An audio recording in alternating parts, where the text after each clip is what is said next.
show up at the church or for a worship service who never would have come through the doors of the church because they would not have wanted to enter into a room full of strangers, people standing up and sitting down and kneeling on odd sorts of timings that they don't understand.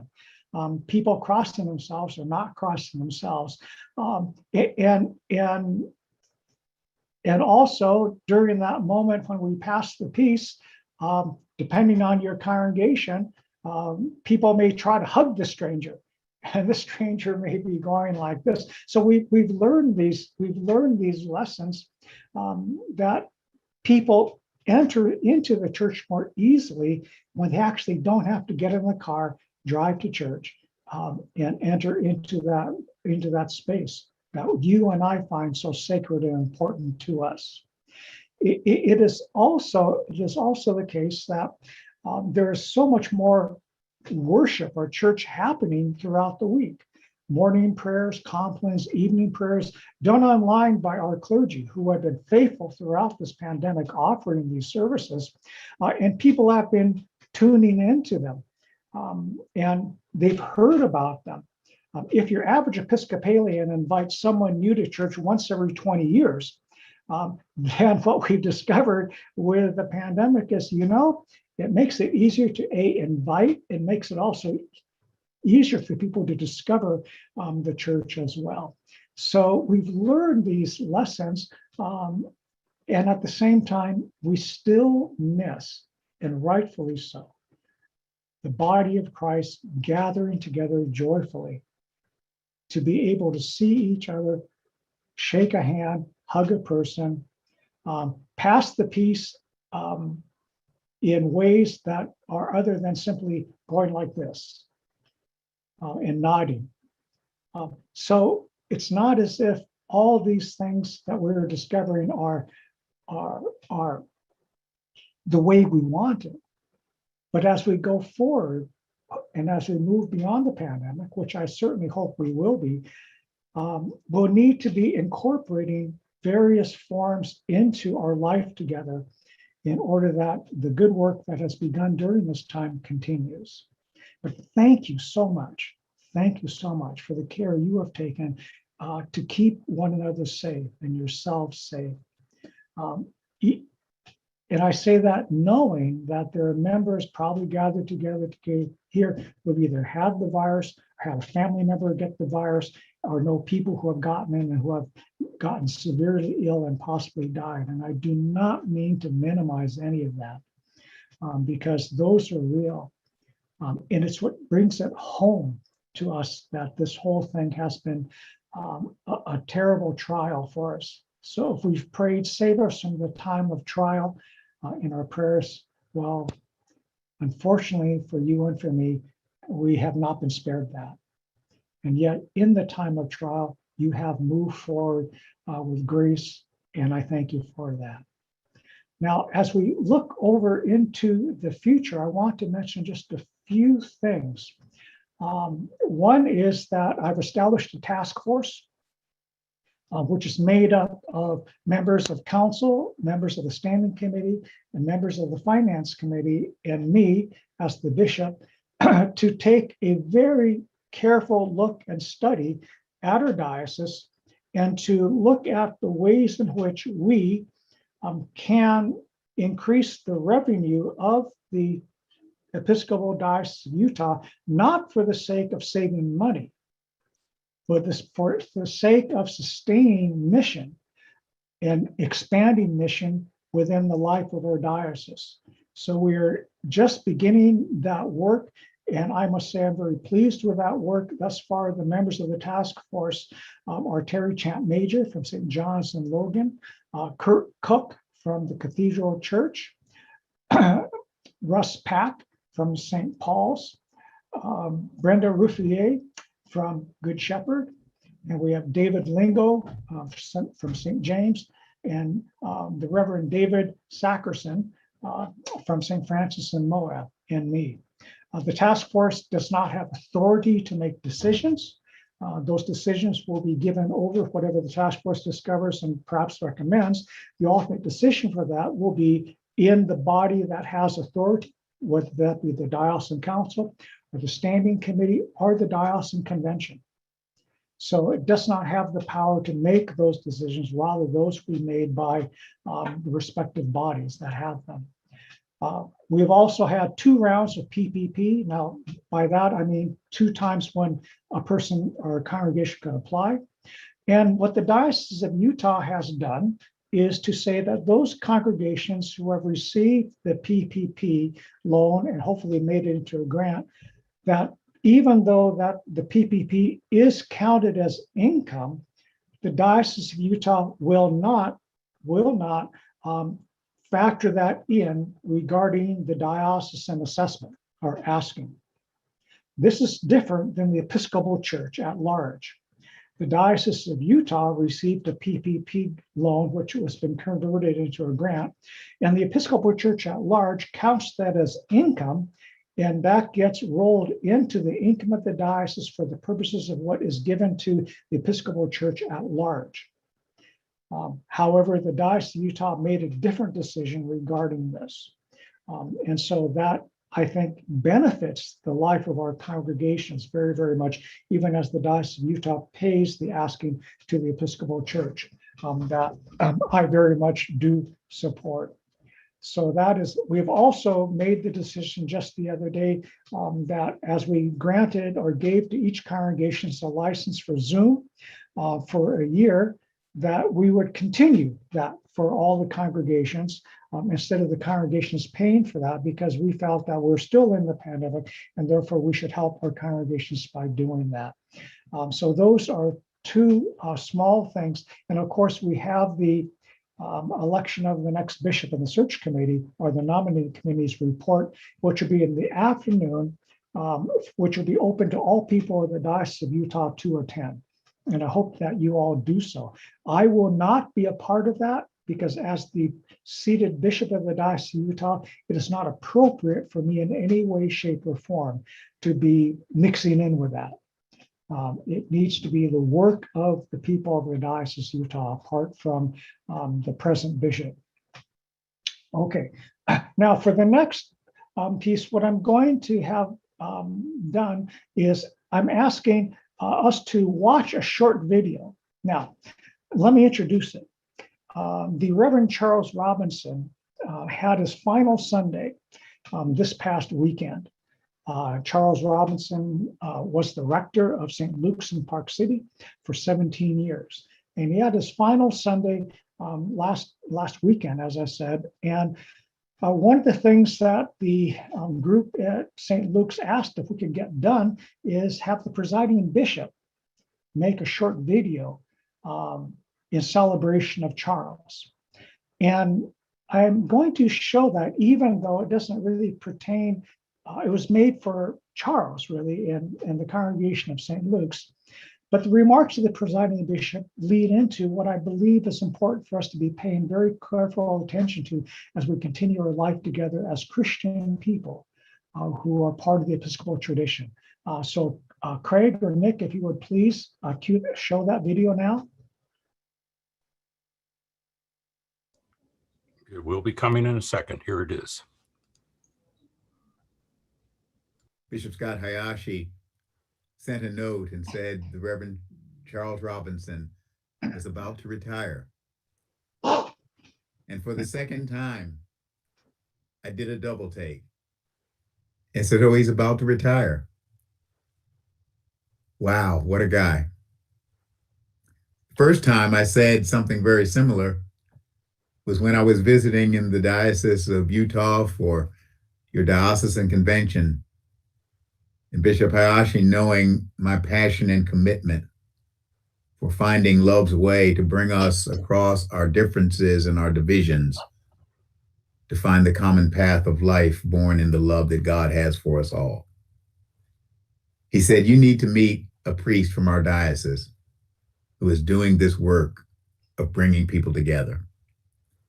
And he introduced me to you, Charles, and I did a little interview on a video with you about the work you've been doing, bringing the children of God together across the differences of politics or religion or any difference and any division to find in the stories of our lives our common humanity and the common source from whence we all come, the God who the Bible says is love. On this, the occasion of your retirement, as the good people of St. Luke's Church give thanks for your remarkable ministry among them and in the community, I want to join with them and add my thanks to you and the thanks of the people of the Episcopal Church. The work that you have been doing is work that we must do as a nation. It is work that we must do as a world. It is work that we must do to realize God's dream and God's vision for the entire human family. Dr. King said it well. We will either learn to live together as brothers and sisters or perish together as fools. The choice is ours, chaos or community.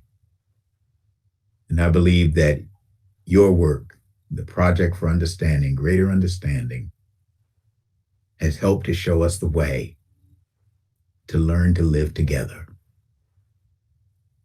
Thank you, my brother. Thank God for you. May God bless and keep you now in this new chapter of your life called retirement. The blessing of God Almighty, the Father, the Son, and the Holy Spirit be on you and remain with you and those you love this day and forevermore. Amen. God bless you.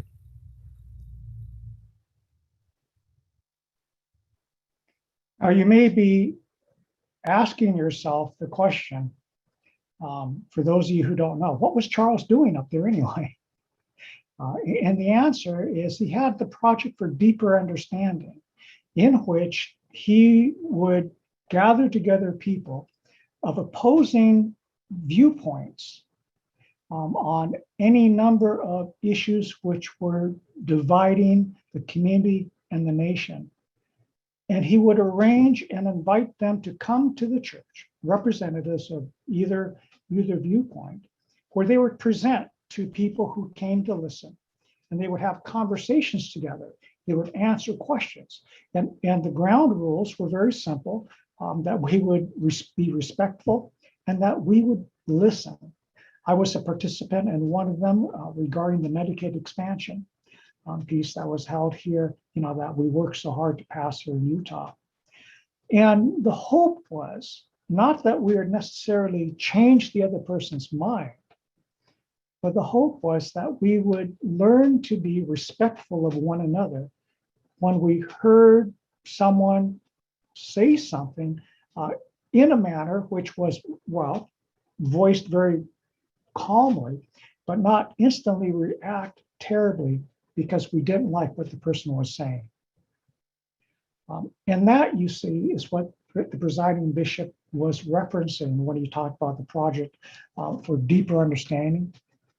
But that's what Charles had been doing there for quite a number of years.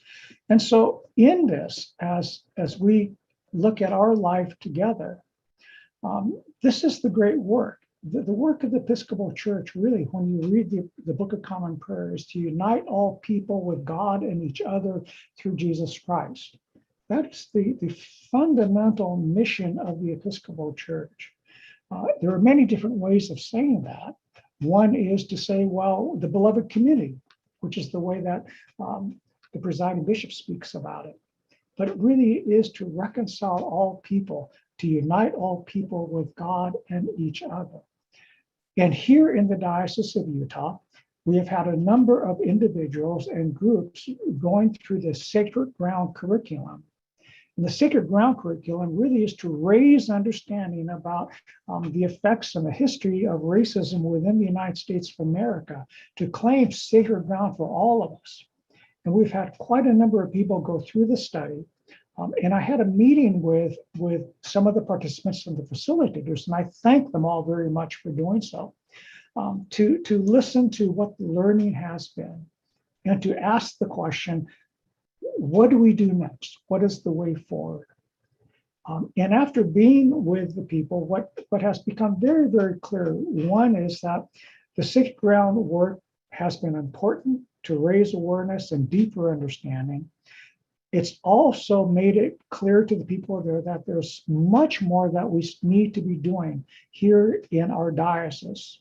And so we will continue with offering sacred ground, and perhaps some of the people who were participants can become facilitators. We had a diocesan group that met together online with Zoom, but we will continue that process. And in addition to that, we will look for diocesan-wide events, which would take place, virtually on Zoom, which makes it so much easier for these events to take place, frankly, in which we would bring in people to be able to speak to us about the concerns and also ways forward to give us a deeper understanding.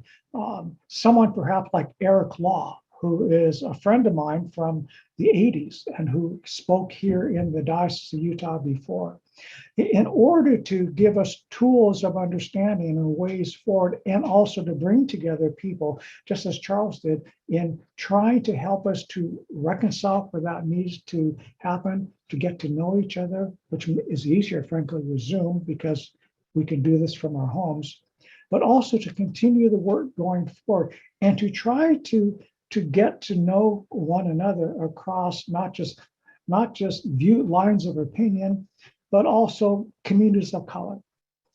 You might notice that on my emails now, I cite at the bottom, as was requested at the last convention, what land, tribal land, the office of the Episcopal Diocese of Utah sits on. And that's just as part of the email, which just lays claim, or basically says, here's where this is located, and here are the people who are the original inhabitants. These are their traditional grounds. Further, in the Episcopal Church at large, we continue moving forward with welcoming people who are LGBTQ. And because the truth of the matter is that we continue having places within our church where where people who identify as LGBT or Q are still finding it difficult, and people responding with far less than welcome. And the Episcopal Church has been very good about this, but that doesn't mean that we still do not need to pay attention to this. Because what we do know is that there are many churches which reinforce and endorse the discrimination. We know that the LGBTQ youth are already 5 times more likely to attempt suicide than the straight peers, 8 times more likely to contemplate suicide, especially if the family rejects them. And the family rejection leads to a disproportionate number of youth experiencing homelessness.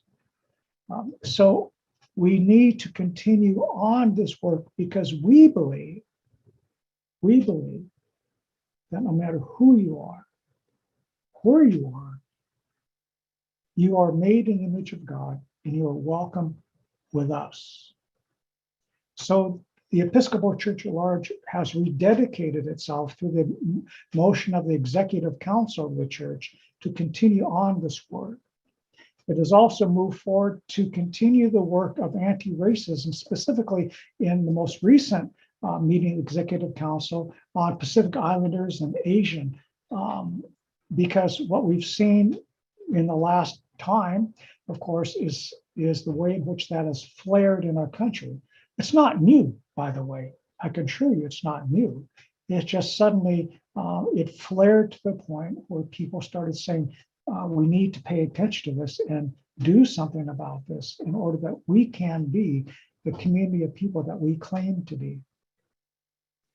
We have also made efforts and continued efforts with our Tuttle School, which continues to move forward with candidates for the diaconate and I'm very pleased about that.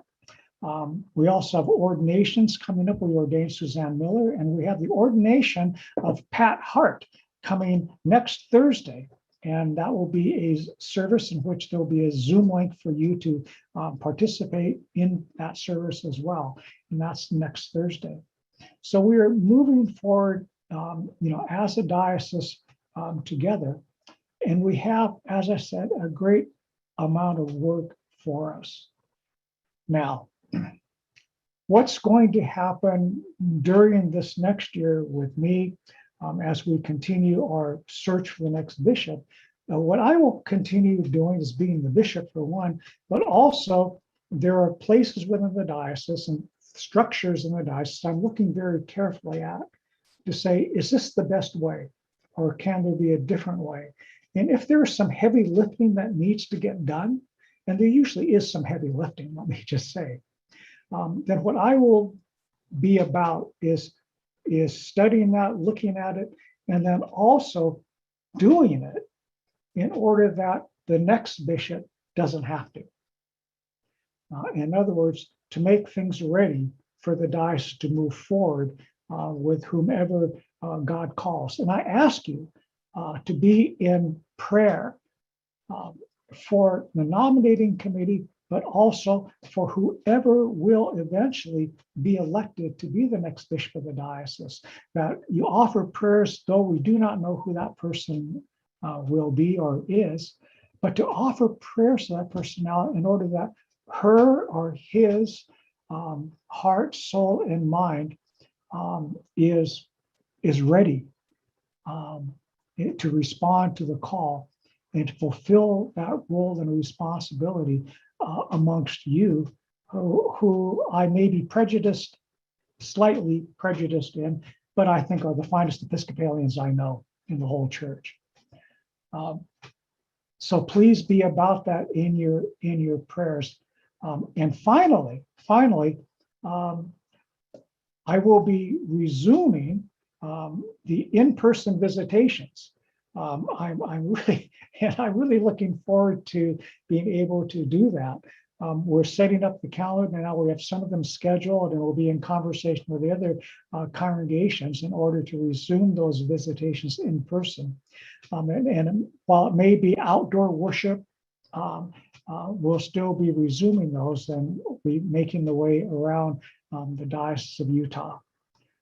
Again, thank you to all of you. Thank you most especially to the clergy in charge of congregations, assisting clergy, and deacons who have been so very, very supportive and faithful during this period of time. Thank you to the staff of the Diocese of Utah who have carried on during the midst of this time. And most of all, thanks be to God, for we have the Holy Spirit. We know that Jesus has been resurrected, and though we are in a difficult time, we continue forward, living in the resurrection as a people of hope and a people of faith. God bless you all, and thank you.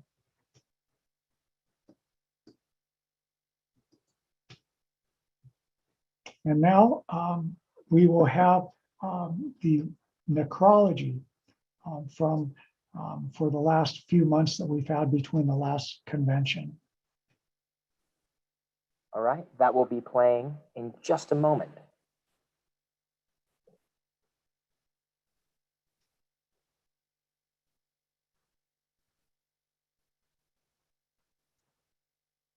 All right, here it comes.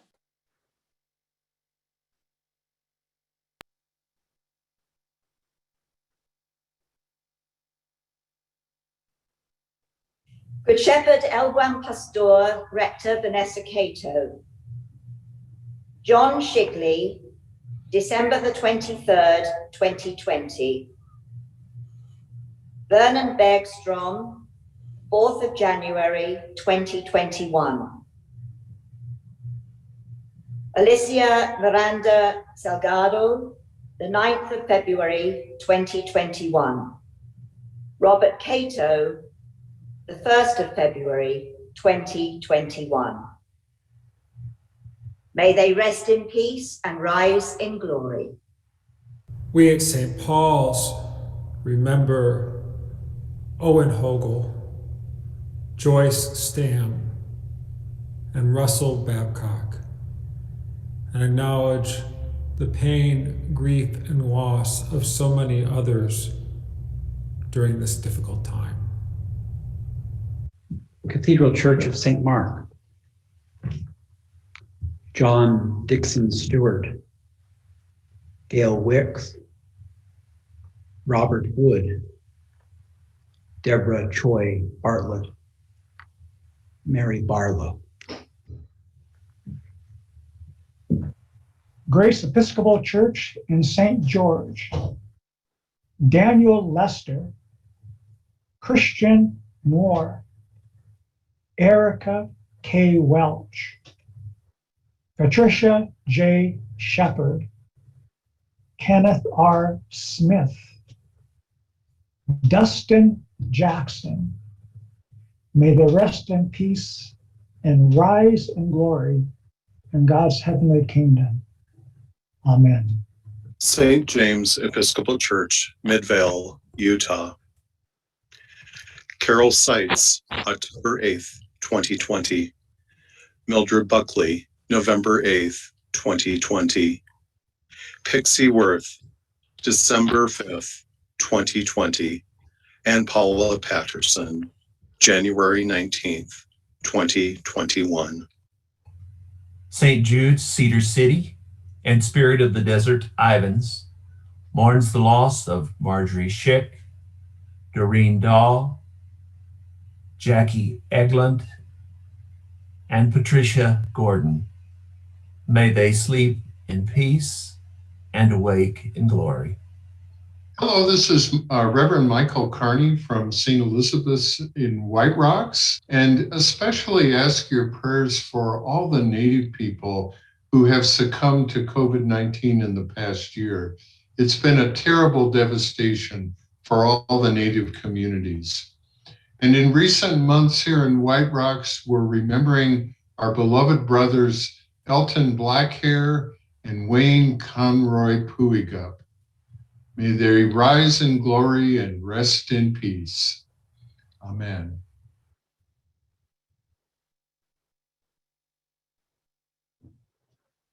And the Lord be with you. Oh God, we know that all people are precious in your sight. We know that while we live on this earth, we experience the loss of loved ones and friends. And on this day, we remember those who are parted from our company, and now reside with you in your heavenly kingdom. And we pray, oh Lord, that as we look forward to the time of reunion with one another physically, we also remember and hope for a time of reunion with all those who have gone before us. So, God, as they have been resurrected into your kingdom, may they be resurrected into our own hearts here on earth, in order that we might continue to remember them and also learn from their examples. In Christ we pray. Amen.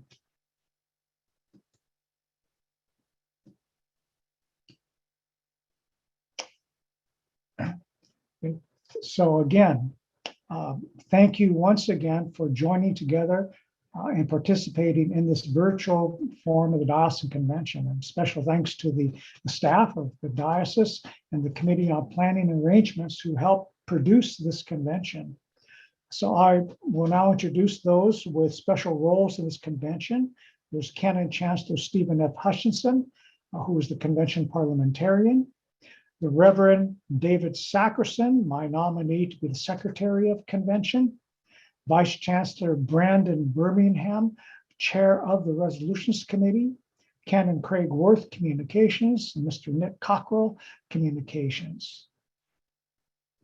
And I would also like to now recognize Mr. Nick Cockrell to go over the virtual convention format.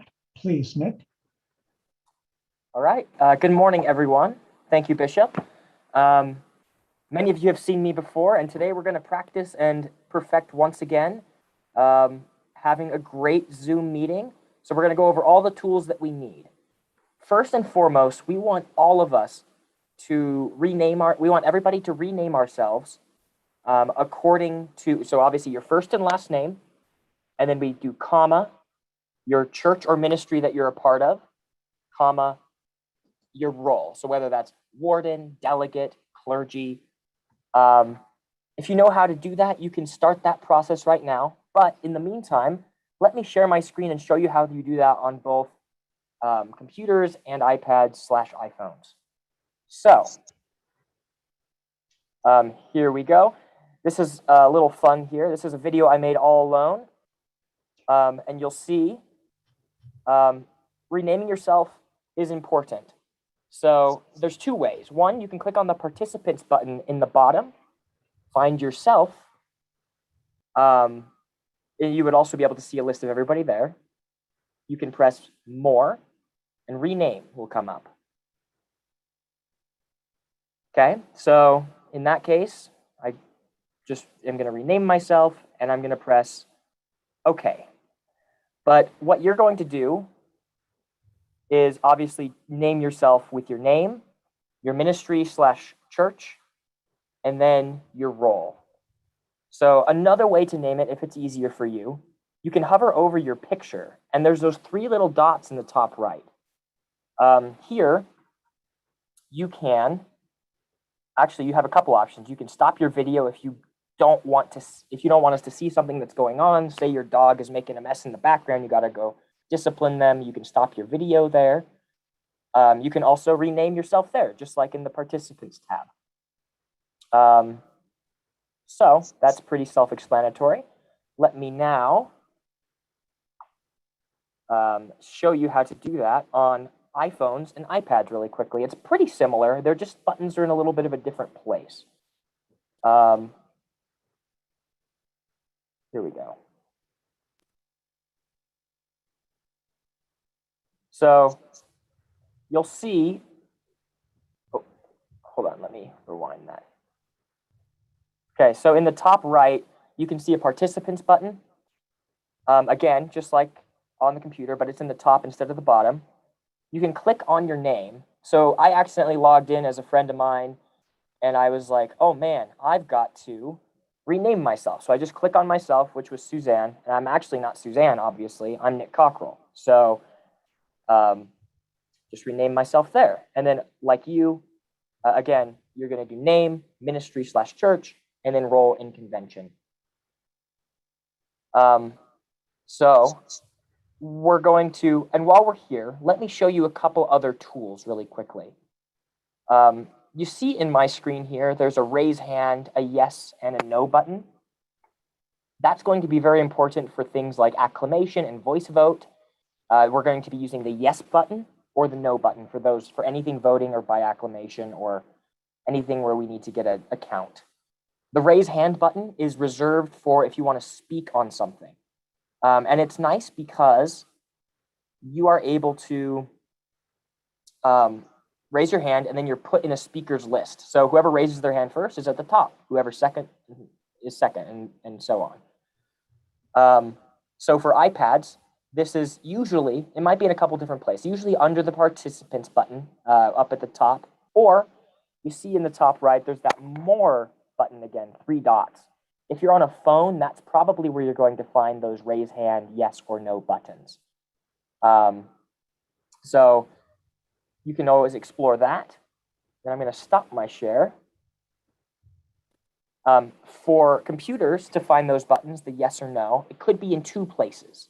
And I'm just going to describe this one. It could be under the participants tab, kind of at the bottom of that window. Or it could be, for some of you, it depends on which version of Zoom you're at. It might be just under the reactions button, which is usually at the bottom of your screen as well. And that was for computers. And just to reiterate, you'll see the participants tab on the right, and the raise hand, yes or no buttons are on the bottom of it. That's where you'll find it.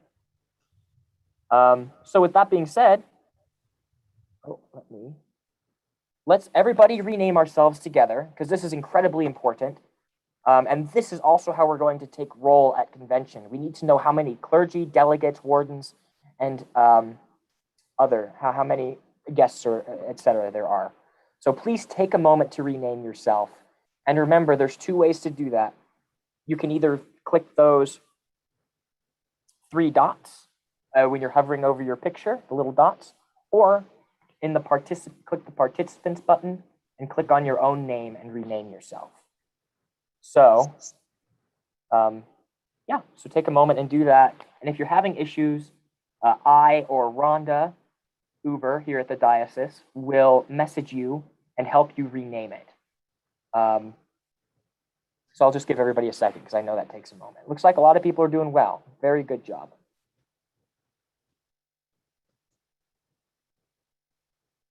If you really, this is a good question as well. If you're having issues you don't know how to rename, you're welcome to message me in the chat.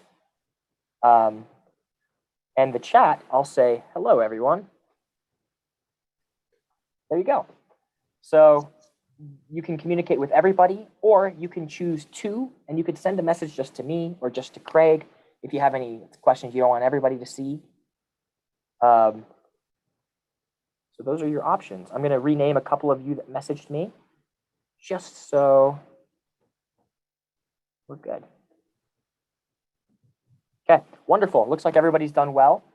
And while we're here, let's everybody practice raising your hand, because this is what you're going to do if you want to speak on something.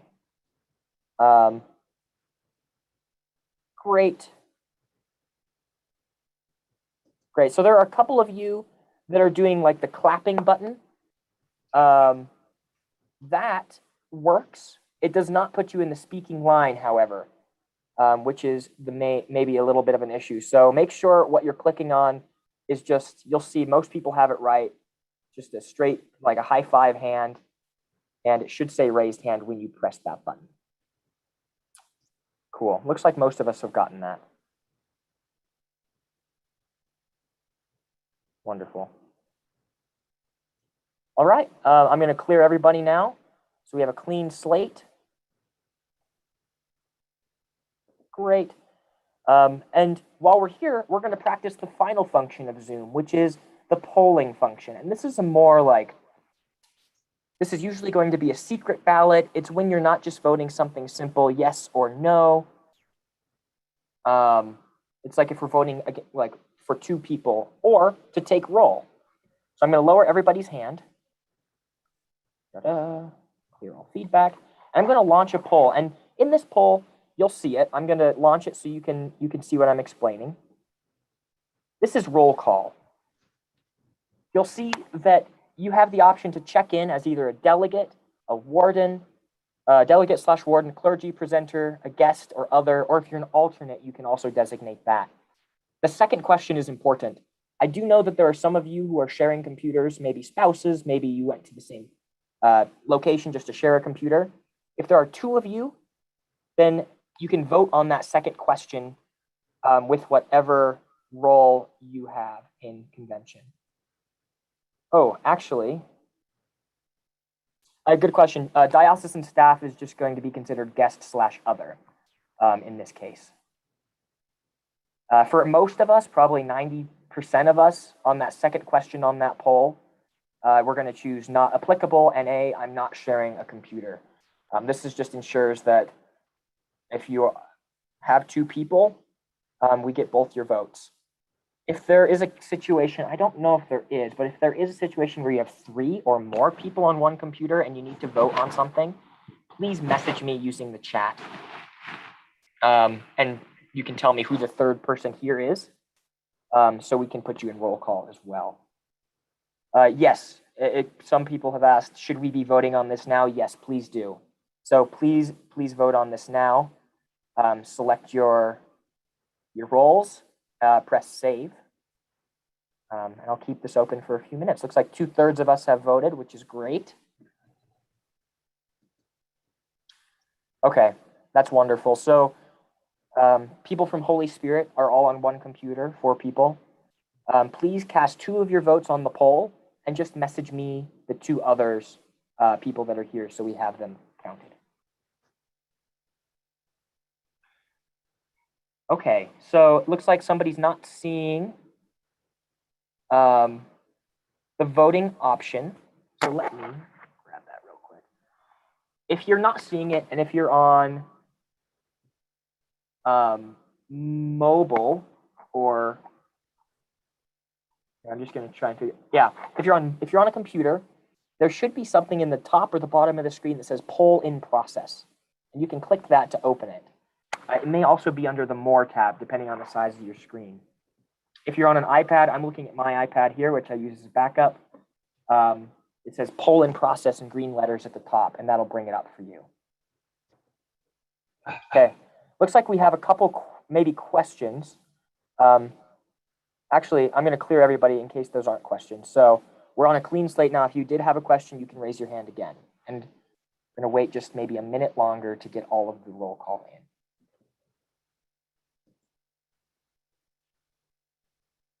Great. Diane, it looks like you have a quick question. Go ahead. You should be able to unmute. I couldn't figure out how to put St. Michael's Delegate in with my name. Oh, St. Michael's Delegate? Yes, Okay. I will do that for you right now. thank you. Welcome.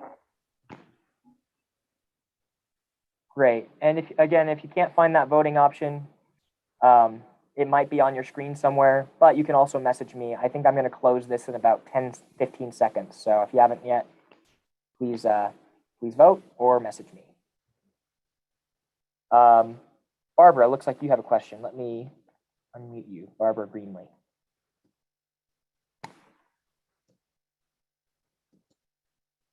Oh, you're not muted. I'm so sorry. You might have to agree to be unmuted.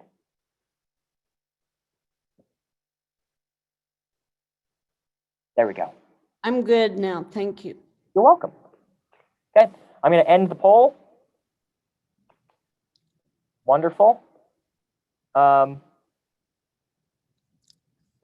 I'm going to record what this roll call was. And in case you're curious, go save roll call. I can briefly just share my screen. Share results. So this is how everybody voted in the poll, and then obviously I'll work with Angie from our diocesan staff to add in the couple messages I received. There we go. Wonderful. All right. So I think now you all are Zoom experts. That is everything that I had to share. I'll be going and looking at all of you to make sure you renamed yourself, and I'll be messaging you individually, or Rhonda Uber will be to help you finalize that process. Bishop, I can turn it back to you. Okay, thank you very much. Let's clear the poll off the screen, please.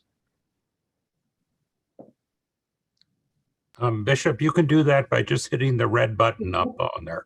As a host, you have to do that. Yep, I just did that. Thank you so much.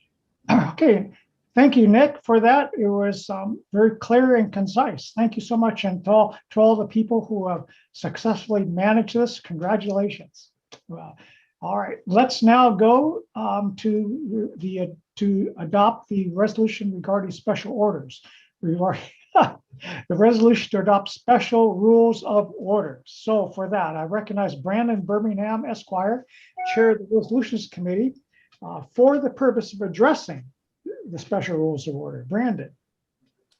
Thank you, Bishop Hayashi. The resolution to be considered now is resolution number 7, as posted on the convention website. Nick, I don't know if you can pull that up. I know your technical capabilities are much better than mine. Absolutely. Let me pull that up, and you can keep talking. I'll put it up as soon as possible. Thank you. The purpose of this resolution is to authorize special rules for the conduct of a virtual meeting, which are not contemplated by the existing rules of order. Neither the Resolutions Committee nor the Committee on Convention Planning and Arrangements is proposing any other amendments to the rules of order that would affect this convention. And so on behalf of the Resolutions Committee, I respectfully move the adoption of this resolution to approve the special rules of order as written. I'll also add a procedural note, and this will apply to all the resolutions to be discussed today.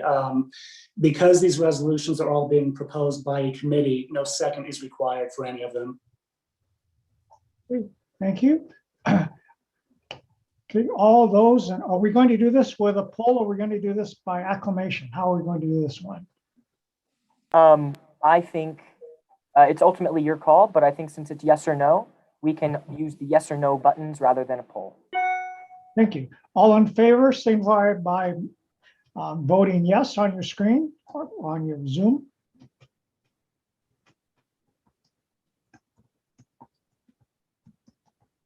Great.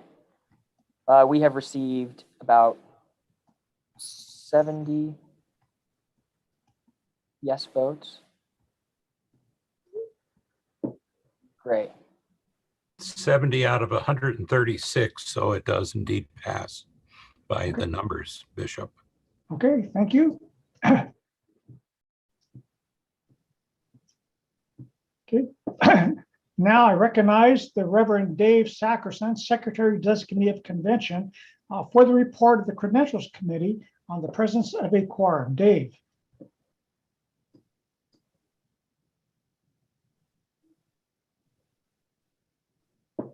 You should be able to. Thank you, Bishop.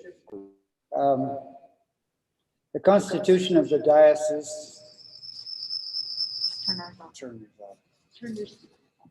The Constitution of the Diocese provides that a quorum of Diocesan Convention requires a majority, 50% plus one of the clergy entitled to seat, voice, and vote in the convention, and a majority of the lay delegates from a majority of the delegations entitled to representation. At this time, Bishop, I do not have the numbers, so of clergy in the diocese. Angie was going to get those to me, I think.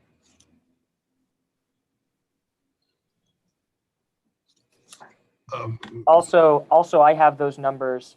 I'm just sending them to Angie now, so we might just have to be patient for just a moment, if that's okay.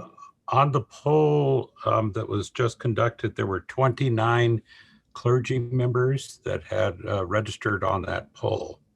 Okay. So at this time, we have 55 clergy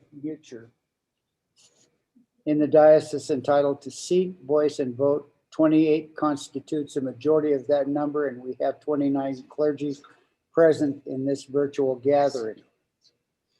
We have 22 delegations entitled to representation in the convention, for which 12 constitutes a majority. We have a majority of certified delegates from the 22 congregations present. The total number of lay delegates present is? I have that number.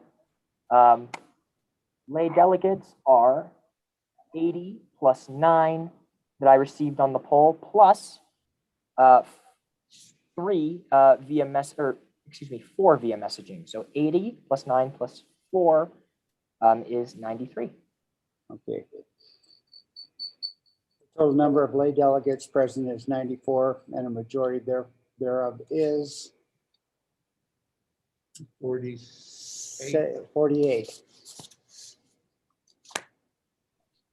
Therefore, Bishop Hayashi, we are pleased to report that a quorum is present for the opening of this convention. Thank you. Without objection, the report of the Credentials Committee is approved. Okay, thank you. So now, once again, Dave, you are recognized as the Secretary of Convention for a motion to approve the calendar of convention. I move to approve the calendar of convention. Okay.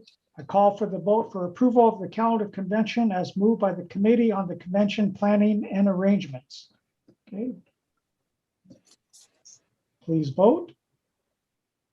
Just a reminder, we'll be using the green yes check mark that's usually found in Do Your Participants button or perhaps in reactions.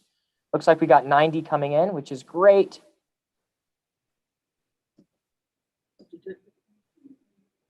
Okay, wonderful. Well, do have a hand up. Lynn, you have a hand up. Oh, yes. Lynn Briggs, do you have a question? I don't see election of standing committee members or diocesan council members or treasurer on the schedule. just the election of officers. Am I misreading it?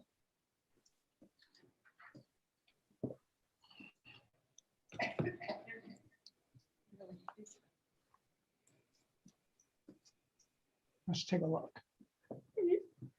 We will be doing that, but I don't see it appearing. Someone bring it up, please. Because if we need to make an adjustment, we will make the adjustment. Thank you, Lynn. Thank you. Okay, so if we would, so basically we need to amend the calendar of convention to include that if it's not present. Great. And did you want me to bring up that schedule to share? Yes, please. Okay, here it is. Share screen.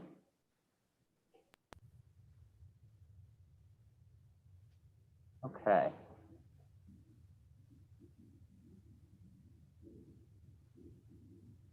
I'll zoom in.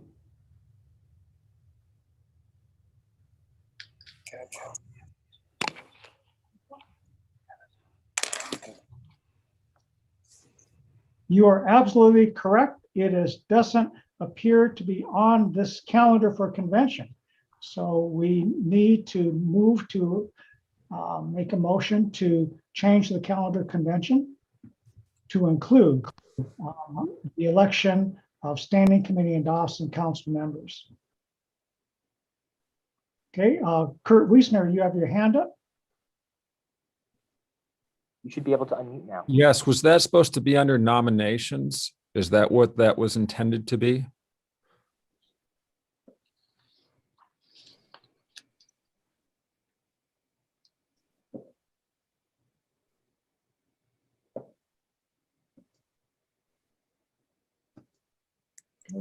If not, what is nominations? I think nominations might be because that these were positions that were open. I might be the assumption that the election of those diocesan councils, so on and so forth, was to be held under those nominations. If that needs to be amended, so be it.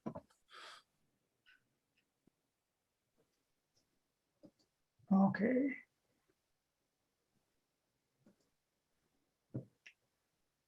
It probably is, but it's not terribly clear. That's what it is. You know, it could be clearer, more clear. So I think we were changing. Kristen Madden. I move that we add "and elections" after the word nominations in the agenda. Okay, let's move. Do we have a second? Okay, we have a second.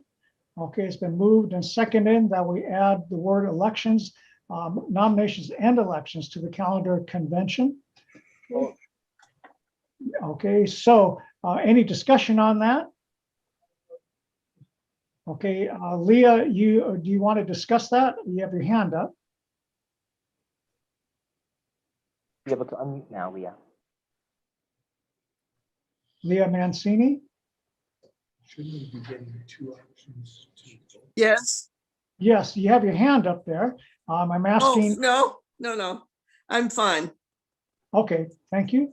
Then all in favor of changing the calendar convention to add the words "and elections" after nominations, signify it by voting yes or no.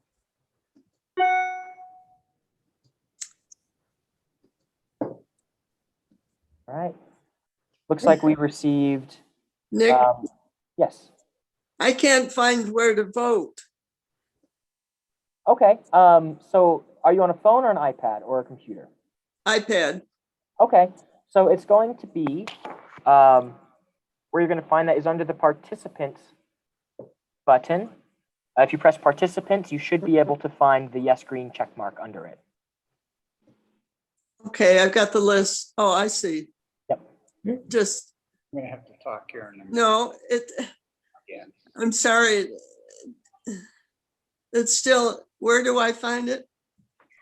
Yeah, so if you press the participants button, you should be able to find it right at the bottom of it. It's a green check mark that says yes. or perhaps it may be under the reactions button on your iPad as well. I'll message you directly to help out, and you can vote right now by the chat. Cool.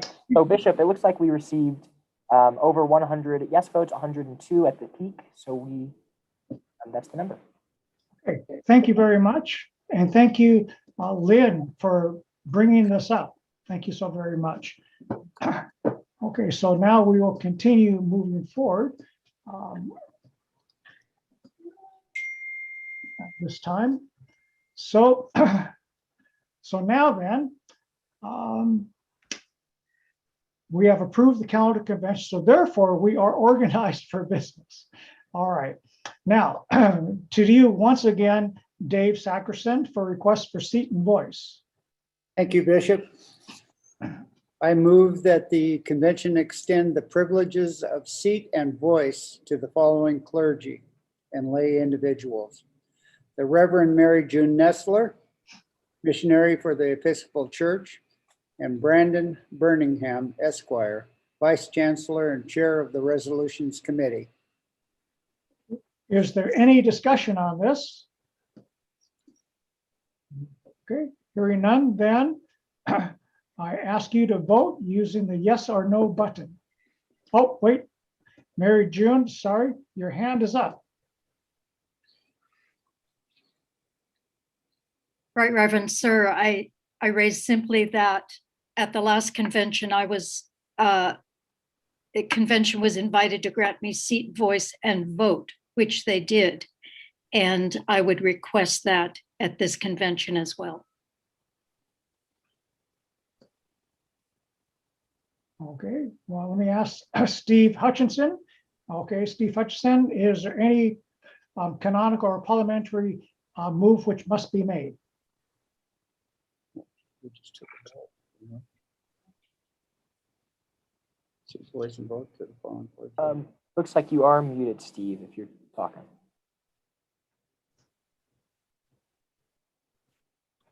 There we go. I agree that the convention did that. Let me just take a quick look. I'm looking at to see if the canon allows that. I believe it does, since we're not talking about the election of a bishop.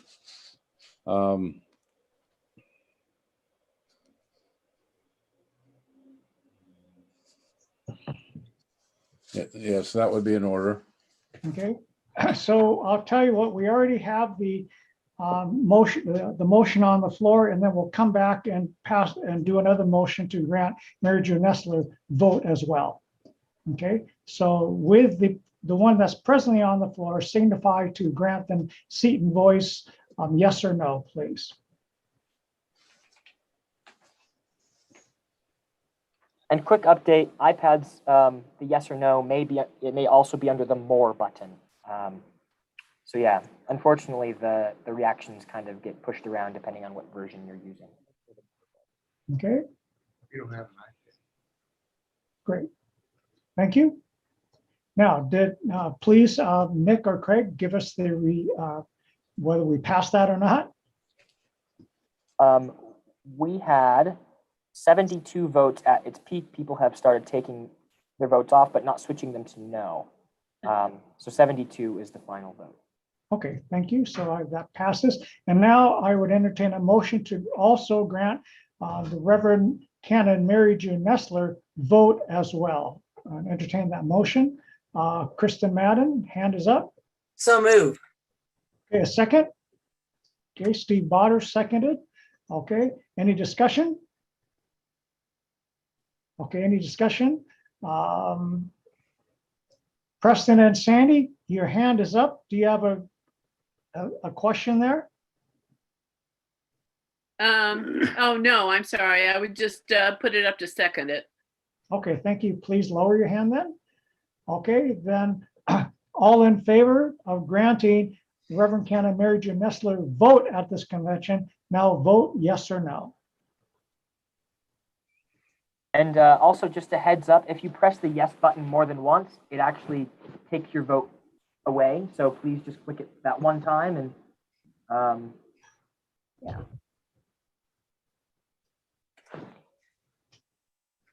I did. Oh, we're not getting a second vote. So just click it again. I've been pressing it I twice. know. I just press it once. Once on, twice off. It's on again, but not two votes. Oh, I thought they were asking. Okay, So the number was at 83, Bishop. 83. Okay, so are people having a difficult time finding that green button on the screen? Okay. All right. So let's try it again. So there are 3 places it could be. It could be on an iPad. It can be under the like you can click on participants, and you can see the yes or no buttons, or it could be under reactions, which may be on your iPad as well, or it may be under the more button. If you press more, then you may see reactions in that menu as well. So that is where it could be. Oh, here, Leah, you can unmute now. Here you go. I'm sorry, I can't find it anywhere. That's okay. I tried the 2 you suggested. Mm-hmm. And then, so the third one is more. When you press more, what do you see? It should be a button that says more. Is what? A button that says more, like see more. It just says more. M-O-R-E. Okay. And then do you see there, what do you see? You might see the yes or the no button at the bottom of that menu. That's it. Okay, I found it. Thanks. Awesome. Thank you. You're welcome. Thank you. Okay, thank you. So, Mary June, you are able to vote at the convention. Okay, so let's move forward then. Article 11 of the Constitution of the Diocese requires that at each annual meeting of the convention shall elect a treasurer. We will do that as part of our elections. The Constitution further requires the convention, upon nomination by the bishop, shall elect a secretary, a registrar, a chancellor, and 1 or more vice chancellors. So my nominee for the position of secretary of the convention is the Reverend David Sackerson. My nominee for the position of chancellor is Canon Stephen F. Hutchinson, Esquire.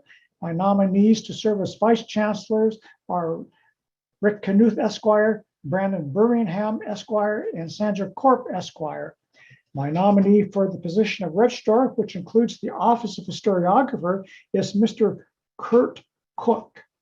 Is there any discussion on these? Okay, seeing no one raising their hand.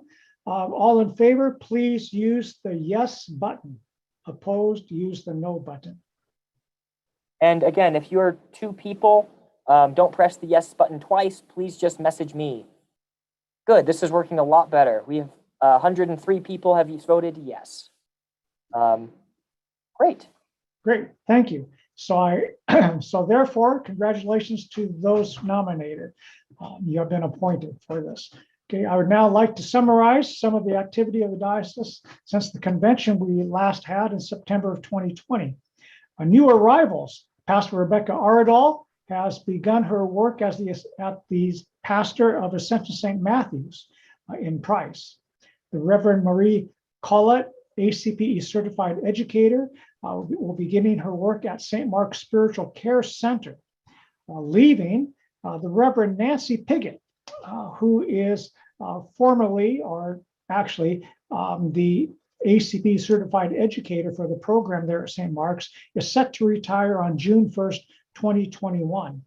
The Reverend Tom Fisk retired and has moved to Colorado.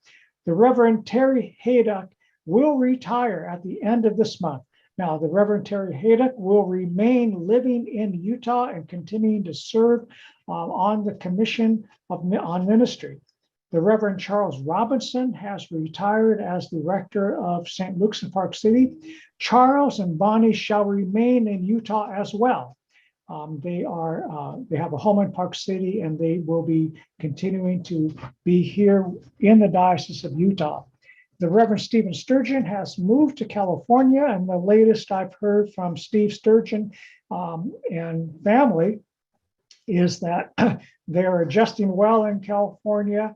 Gwen is having a hard time making friends there because schools have not really been in person. And they just started in person, but only 10 people really are taking advantage of that. So Gwen is hoping as we move forward to develop more friendships there in California. And Stephen continues his work. He's been doing supply work in the Diocese of California. We did not have an ordination to the priesthood since the last convention. However, we did have the ordination of the Reverend Suzanne Miller, deacon. And she is now presently doing her transitional diaconal work at Resurrection in Centerville. Candidates include Ms. Ashley Gerling, candidate for the priesthood, Ms. Holly Huff, candidate for the priesthood, Ms. Daniela Lee, candidate for the priesthood, and Ms. Patricia Hart will be ordained to the transitional diaconate this Thursday, April 29th at 7 p.m. at All Saints. And as I indicated, there will be a Zoom link for that. Postulants, Mr. Matthew Breener. Okay. As provided in our rules of order, all nominations for elective offices are to be submitted no later than 5 business days prior to the beginning of convention. And you can find each of the candidates' bios under the tab Candidates on the Diocesan website at Diocesan Convention 2021.org. As of today, we received the following nominees for the diocesan offices. I'm pleased to introduce the 2021 nominees for the diocesan office. Mr. David Lingo, treasurer for St. James, treasurer. For council, the Diocesan Council, we have 2 3-year lay regional representative terms open and 1 3-year clergy term. In Salt Lake region, the lay order, we received nominations for Mr. Nick Ellingson at All Saints and Ms. Kristen Madden. And Mr. Nick Ellingson was elected at the regional meeting. For this Eastern and Southeastern region, we received 2 nominations, Ms. Norella Pilling and Ms. Connie Witt. And Connie Witt was elected this morning at the regional meeting. In the clergy order, we received a nomination for the Reverend Gabriel Atem, All Saints, and that was, and he is the sole candidate for that one. I want to also express my gratitude to all those who will continue on the Diocesan Council, Ms. Terry Champ Major, the very Reverend Tyler Doherty, Mr. Chuck Good, the Reverend Canon Pablo Ramos, and Mr. Don Wood. And now I also would like to say, and so I shall, thank you to Trace Browning, the Reverend Trace Browning, who completes 2 terms on Diocesan Council, Mr. Russ Pack, who was the Salt Lake Regional Rep and Diocesan Council Vice President, who has served 2 terms on the Diocesan Council. Ms. Connie Witt, who filled in a term and then has now been elected for a full term from the Eastern and Southeastern region. For Standing Committee, we have 1 3-year lay term and 1 3-year clergy term in the lay order. We have received nominations for this from Mr. Carly Burton of St. Stephen's and Mr. Kurt Cook, the Cathedral Church of St. Mark. In the clergy order, we only have 1 nominee, and that is the Reverend Trace Browning from All Saints. And then I express my gratitude to those who will continue on the Standing Committee, Reverend Lynn Briggs, Standing Committee President, the Reverend Isabel Gonzalez, Ms. Debbie Kawada, Standing Committee Vice President, and Ms. Brenda Ruffier. And also to acknowledge those whose terms have ended, the Reverend Garang Gabriel Atem and Mr. Kurt Cook. For the disciplinary board, we have 1 3-year lay term and 2 3-year clergy terms.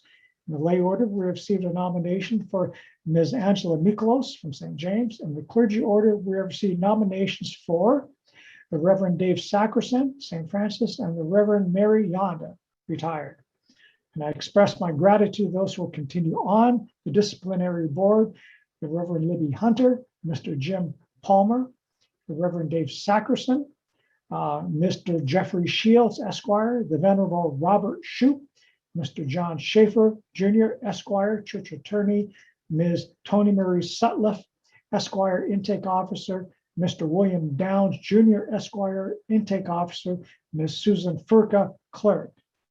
And thank you to Ms. Daniela Lee and the Reverend Dave Sackerson, whose terms have ended, although we have Dave Sackerson, who is continuing forward in nomination for that. For the Commission on Ministry, I appointed Mr. Joseph Frank, Cathedral Church of St. Mark, at the previous meeting, and we still have one person to be appointed. And the clergy term, I reappointed the Reverend Kurt Wiesner of St. Paul's. Now, may I have your affirmation on my appointments to Commission on Ministry? All in favor, please use the yes button. Opposed, no button.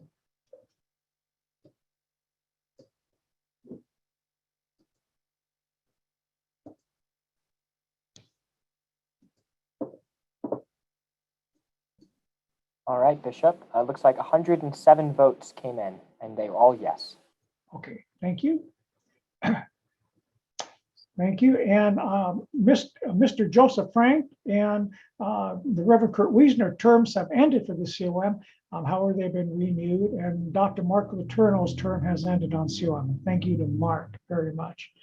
I express my gratitude to those continuing on the COM, Ms. Karen Browning, Mr. Kurt Cook, Mr. Joseph Frank, the Reverend Canon Terry Haydock, Reverend Anita Miner, Deacon, Mr. David Reed, Reverend Kurt Wiesner, and Ms. Martha Wonderly. I would like to also thank the Reverend Anita Miner for her continued work representing the diocese as trustee of the Mount Olivet Cemetery. Now, because we only have at this point in time one election outstanding, then what I would do is to entertain a motion to have a vote of acclamation for the entire slate, with the exception of the standing committee were in the lay order. I move for a vote of acclamation for all of those who are standing for nomination. Okay, Rick Stevenson, your hand is up.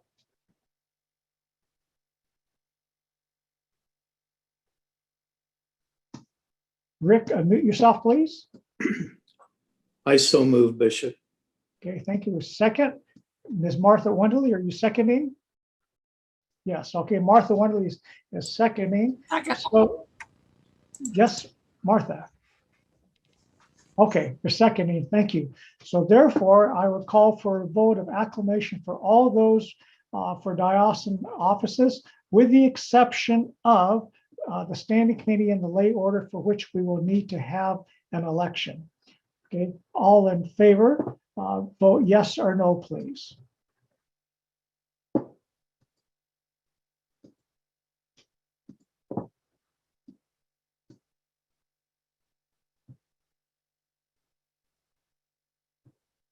Okay.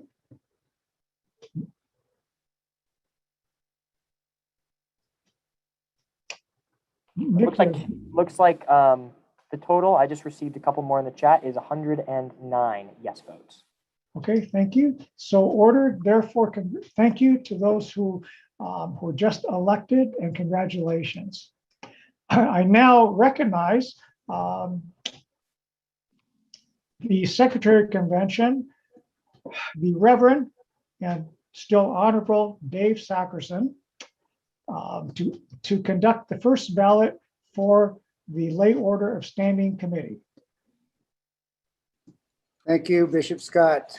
I would like to introduce Mr. Nick Cockrell, who will explain the electronic voting process. All right.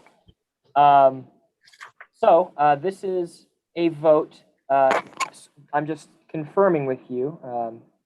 It is the standing committee vote. Is that correct? Lay Standing order. committee, lay, Mr. Cook and Mr. Burton.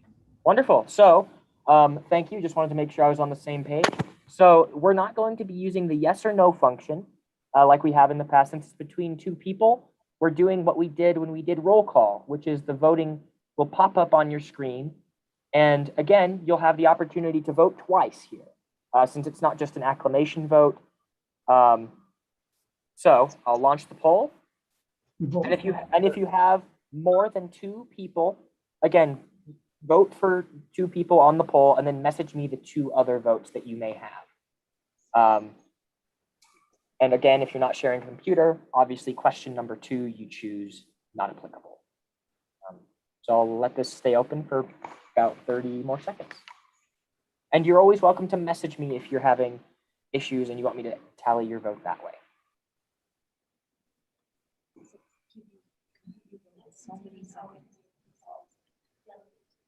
So you didn't vote?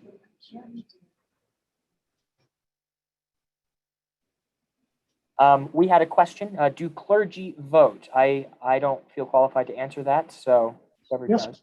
Yes, clergy vote. Great.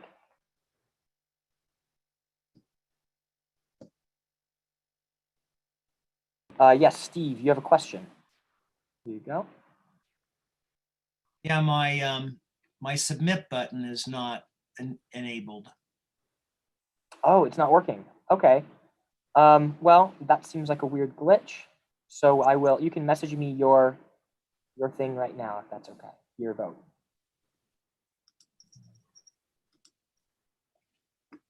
And then we have a question from Shauna. Shauna, go ahead. I'm not seeing the poll on my screen. Okay. Is there a place I can go to look for it? Yeah, so it actually looks like somebody just ended it. It wasn't me. It might have been one of the other co-hosts. Okay. So please just message me your vote and we'll tally it in if that's okay. Thank you. You're welcome. I can't see the options anymore, so oh, so the option. So I don't want to guess wrong on the last name.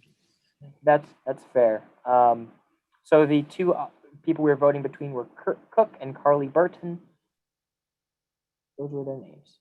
And obviously, since they don't have the same first name, if you can only remember the first, that's okay. Okay. So I'll give you just a couple more seconds to message me if you need to.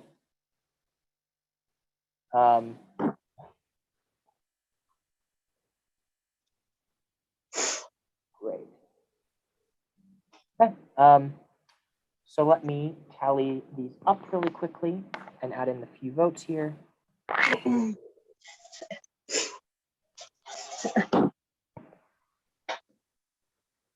Okay, we have a hand raised from Brandon Overton. Great. Go ahead, Brandon. What if you abstain from the vote from the specific poll? Does that go into account or anything like that?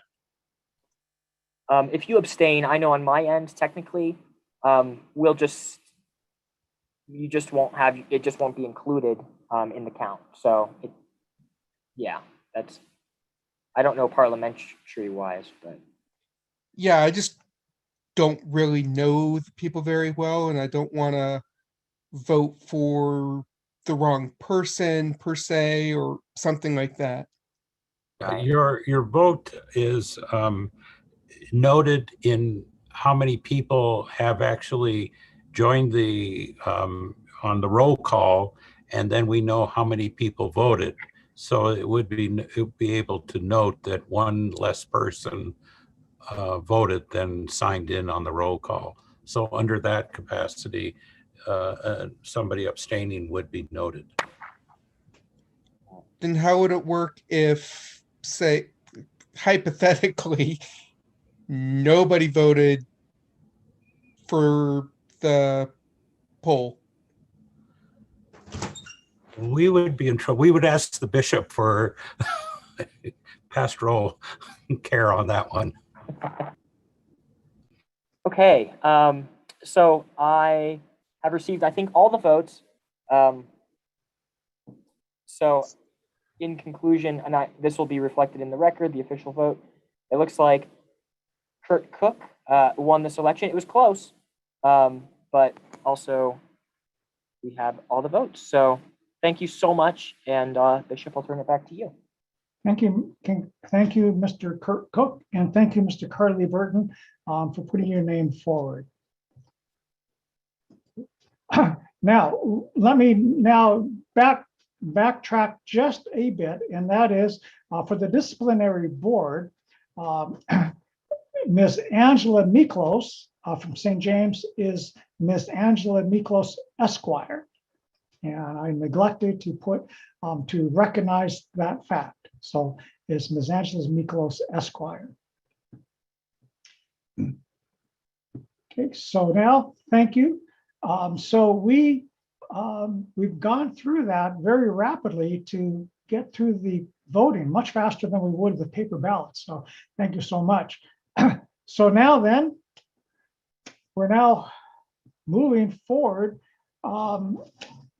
with, let's see, Steve Hutchinson, I believe. So I would now recognize Steve Hutchinson for a the parliamentarian for a motion. Well, never mind. I'm sorry. We already did that.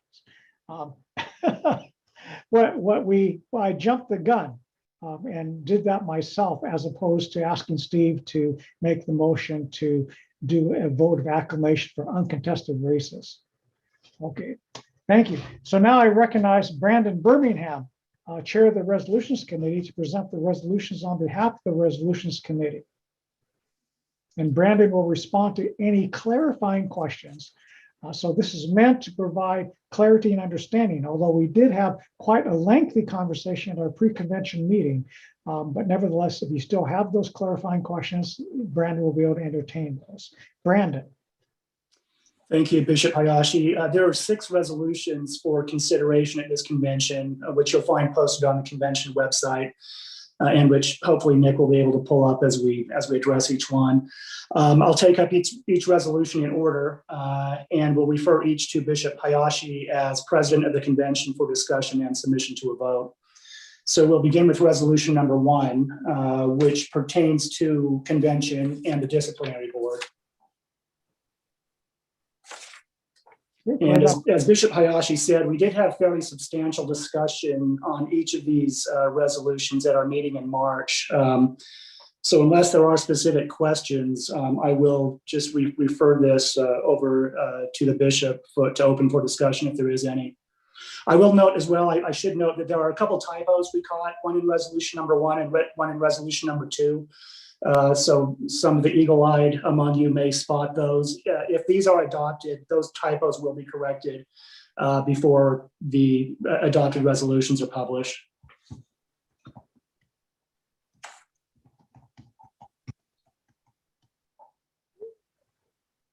Okay. Thank you. So do we have any questions or debate on this resolution?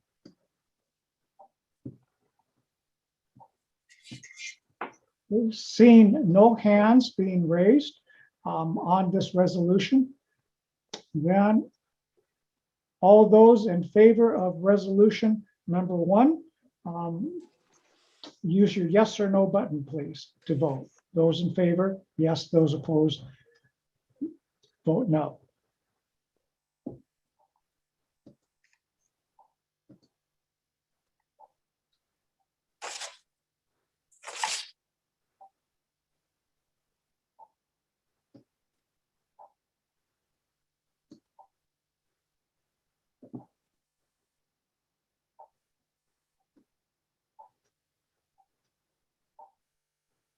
Sorry, I was getting the resolution ready. It looks like Brandon Overton has his hand up.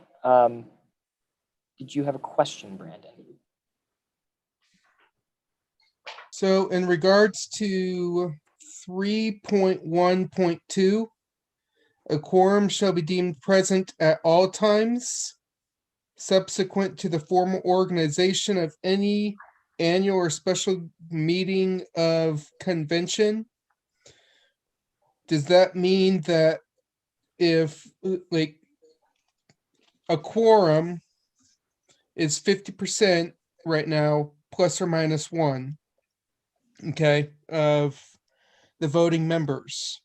So if 10% or 49% of the people are there, does that mean that there's still a quorum? I can answer that. The purpose of this proposed amendment is to presume that, yes, a quorum does still exist. Under the existing canon, a quorum call could be made if someone is in doubt that there is a quorum still. And this is meant to get rid of that possibility. I think one of the factors that went into the consideration of this, and maybe Steve Hutchinson can add more to this, and this sort of relates to resolution number 6, which we obviously haven't gotten to yet, but at this particular convention where we were sort of on a knife edge to get a sufficient number of clergy to constitute a quorum. By my count, we had just over 52%.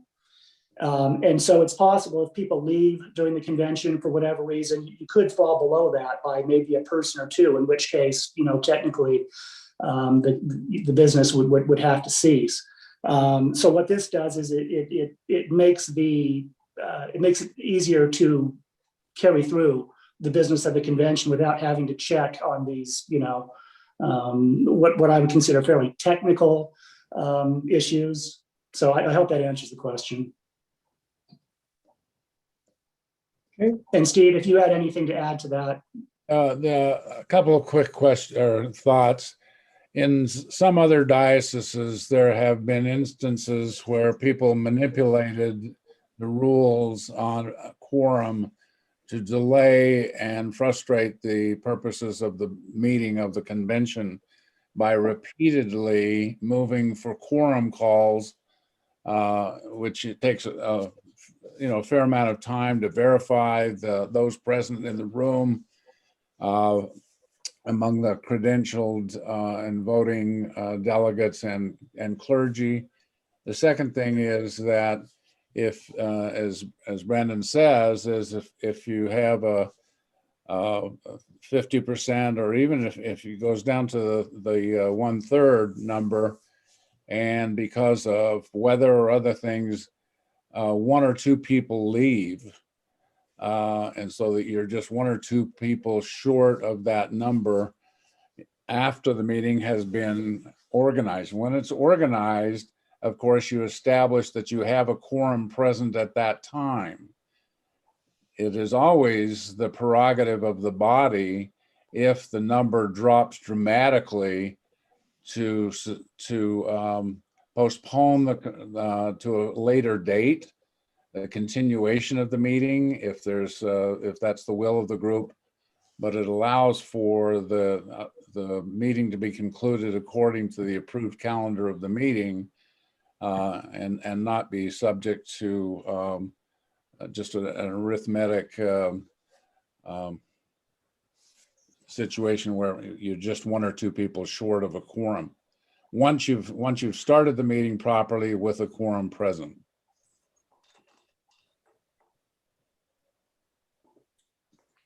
Okay. Do I have any other discussion or questions regarding this resolution? Okay. I have received none. So. Thank you. Okay, so all in favor of resolution number 1, vote yes. Those opposed, vote no. And actually, if I may suggest, just for the record, it may be easier for people too. I'm going for the resolutions. I'm going to do a poll, and you're going to be able to vote yes or no. That way, we can have results immediately counted and added. So the yes button for now was great, but let me launch this poll for resolution 1. So this is where we'll be voting for the rest of the resolutions, if that's okay. So that way, if there's a number of you who are sharing computers, this does make it easier and reduce some confusion. So thank you for your flexibility, everybody. Okay, thank you.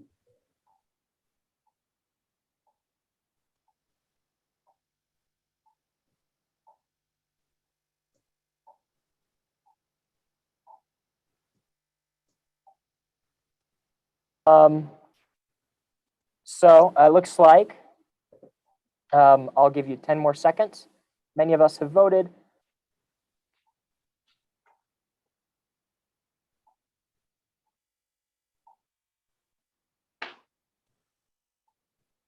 Cool. I'm going to end this poll now. And actually, this gives us the option to share results. There you go. So there we have it. We had 99 plus 8 yes votes, so 107 yeses and 5 no votes.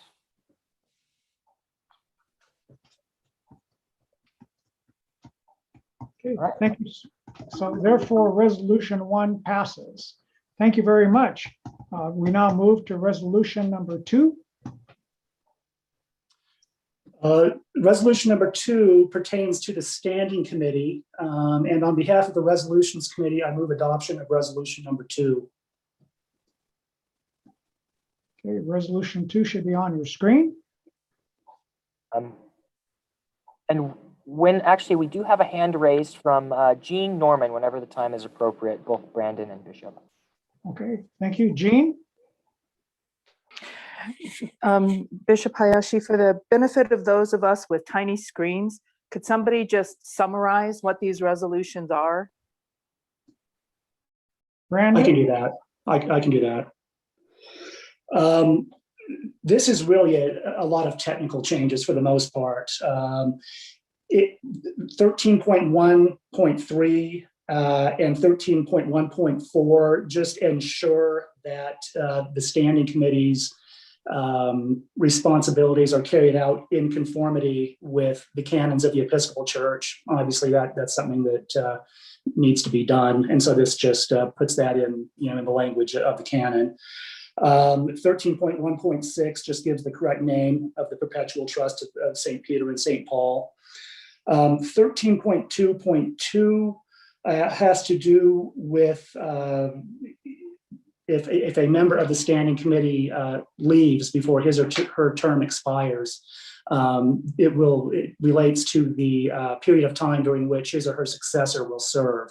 And it's right there on the screen. On mine, it looks like maybe, Nick, you might need to scroll up just a little bit to get all of 13.2.2 in there.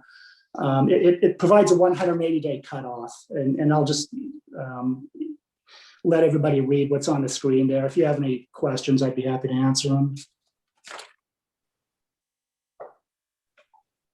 Okay. Do we have any discussion on this? I see none on my end. Then I call for the vote or the poll, please. All right, I'm going to launch the poll and we'll vote like we're used to. Here we go. It's launched now.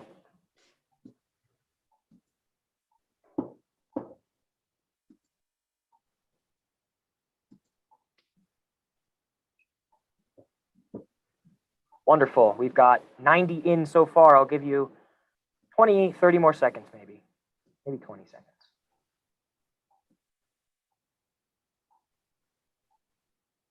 Great. And thanks again for people coming in from chat. I'll make sure that's tallied. All right, I'll give you 5 more seconds to vote, either by the poll or by chat. Great. I'm going to end this. And we can see that resolution 2 received 105 plus 7 yes votes, so 112. Plus I received 3 on chat from people sharing with more than 2 people. So 115 yes votes and 1 no vote.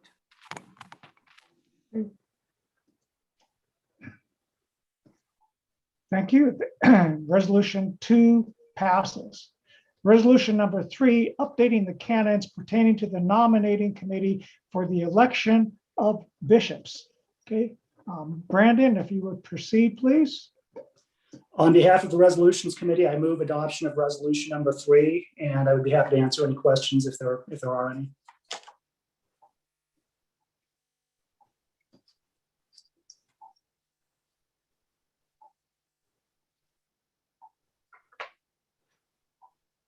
I am seeing no questions or raised hands in the chat.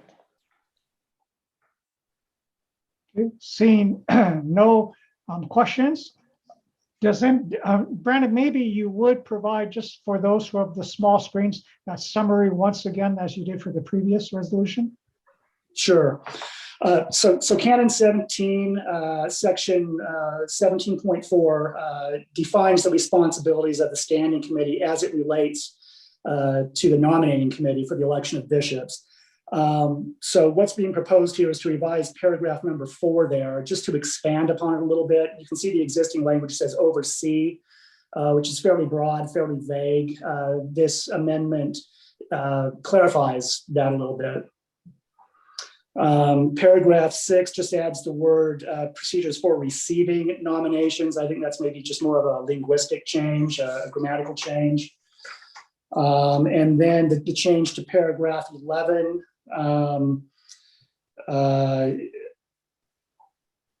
Again, it expands it. It just says as required by the Constitution and canons of the Episcopal Church. It's just a clarificatory point. Okay, thank you, Brandon. Okay, seeing no hands being raised for questions or discussion or debate, then I call for the poll for this resolution number 3.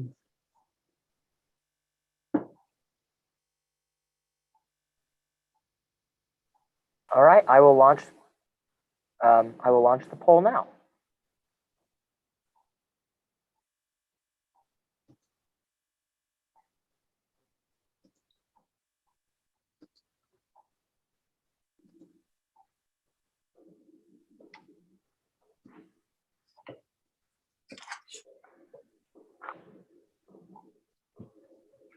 Wonderful.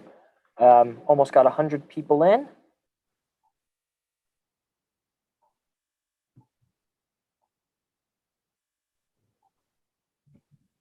Great. I'll give you all about 5 to 10 more seconds.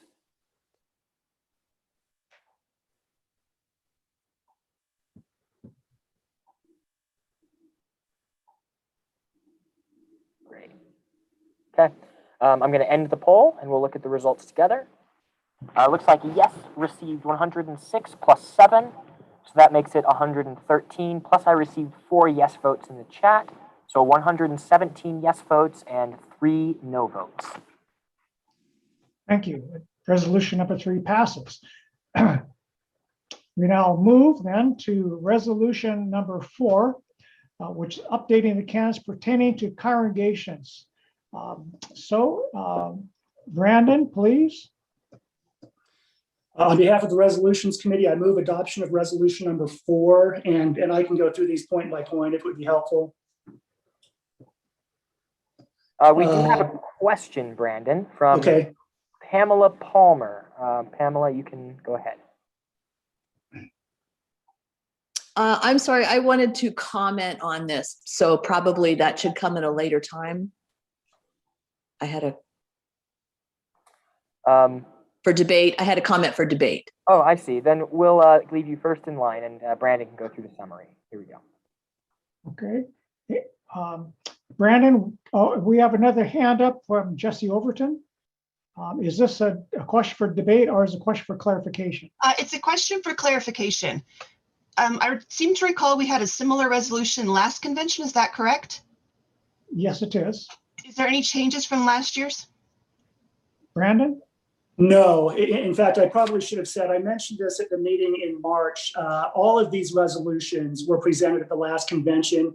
The first 5 were presented at the last convention in one larger resolution. And it turned out it was kind of unwieldy to address all the points. So what happened was these were broken up into 5 separate resolutions, which we're addressing now. So you have probably seen this before if you were at the last convention. Mm-hmm. Okay, so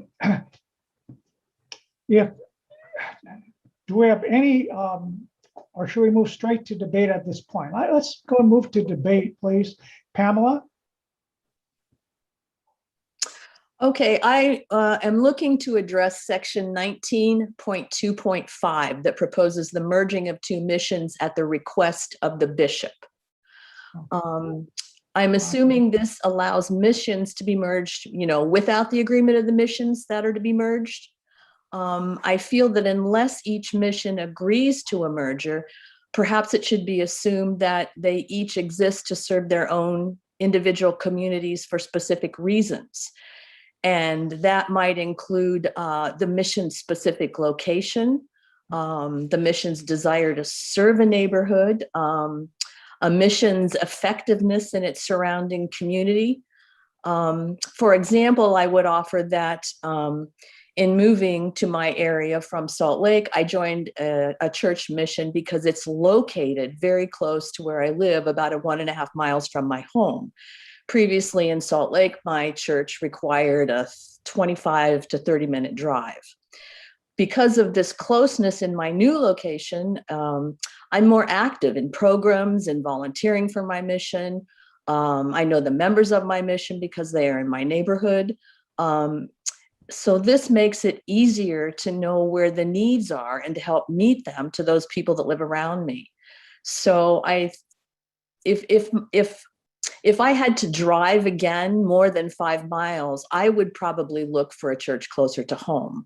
So I think that it's important before any merger be considered that both missions, or if there's more than 2 missions, all be in agreement that it's best for them to merge, regardless of whether the bishop or someone else calls for the merger.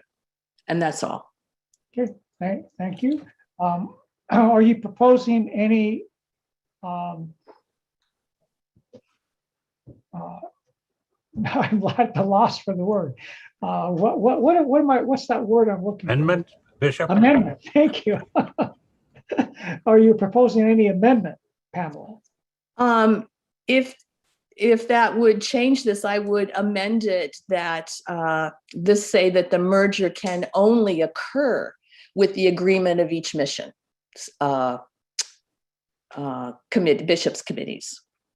That is the proposed amendment. Do we have a second for that amendment?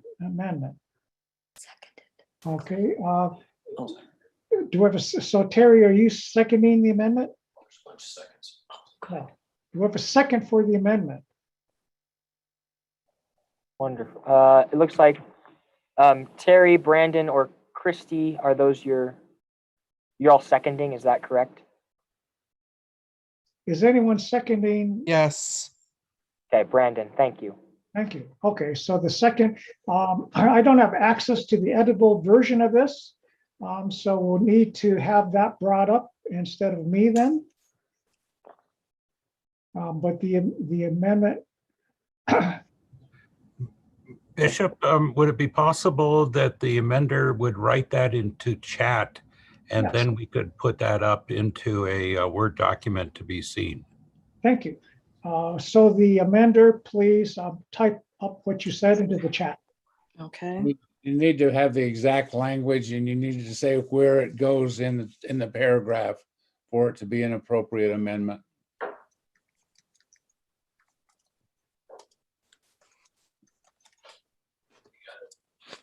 Okay. Yeah, give me just a minute here to write that up.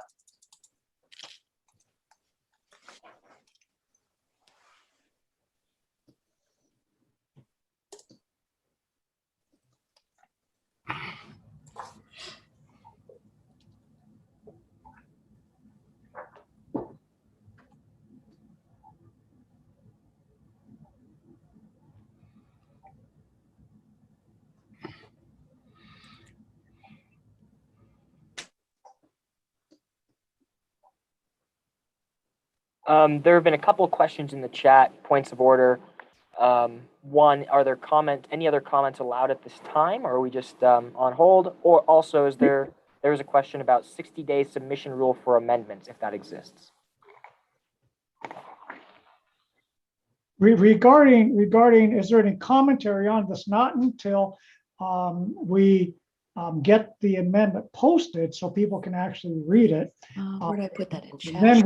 Then we have a second to it, and we have discussion about the amendment. Where do I enter it in chat though? I've done chat. Okay, a question on chat, just go to Oh, type chat message here. and type message and send it, please, since we don't allow messages to everyone. If you would put it into either Nick or me, Craig Worth. It looks like it went to Nick. Okay, that's perfectly fine. I have. I've heard it that. Okay, I can read it and then I can also share it if that is appropriate. Yes. Okay, so here it is. It says, I propose that resolution number 4, section 19.2.5 be amended that in order for 2 or more missions to be merged, each mission's bishops' committees must agree to the merger. And I will show that in writing at this time. I will share my screen now. Take it over. Here we go. Okay. So now we have discussion on the amendment. Okay. Lee Montgomery, you were first. Did you have any discussion on the amendment itself? No discussion on the amendment, but okay. No, we're only doing the amendment. Thank you. At this point. So if you're not speaking to the amendment, Kurt Wiesner, are you speaking to the amendment? Okay, Kurt. So I'm looking for the canons of the Episcopal Church. I haven't found it yet, but I believe the ultimate authority when it comes to merging of missions lies with the bishop. So even though certainly the discussion of where the missions are at is part of the consideration, the authority lies with the bishop. Okay, thank you. Steve Hutchinson. That's correct. I mean, this is really a sort of almost stylistic thing. It's how the bishop exercises that authority in collaboration. We've been blessed to not have bishops that would make such a decision without that consultation. We've recently gone through this, frankly, with San Esteban and St. Stephen's with a lot of collaboration, and both bishops' committees being or leaders and both congregations being heavily involved with the bishop on that. And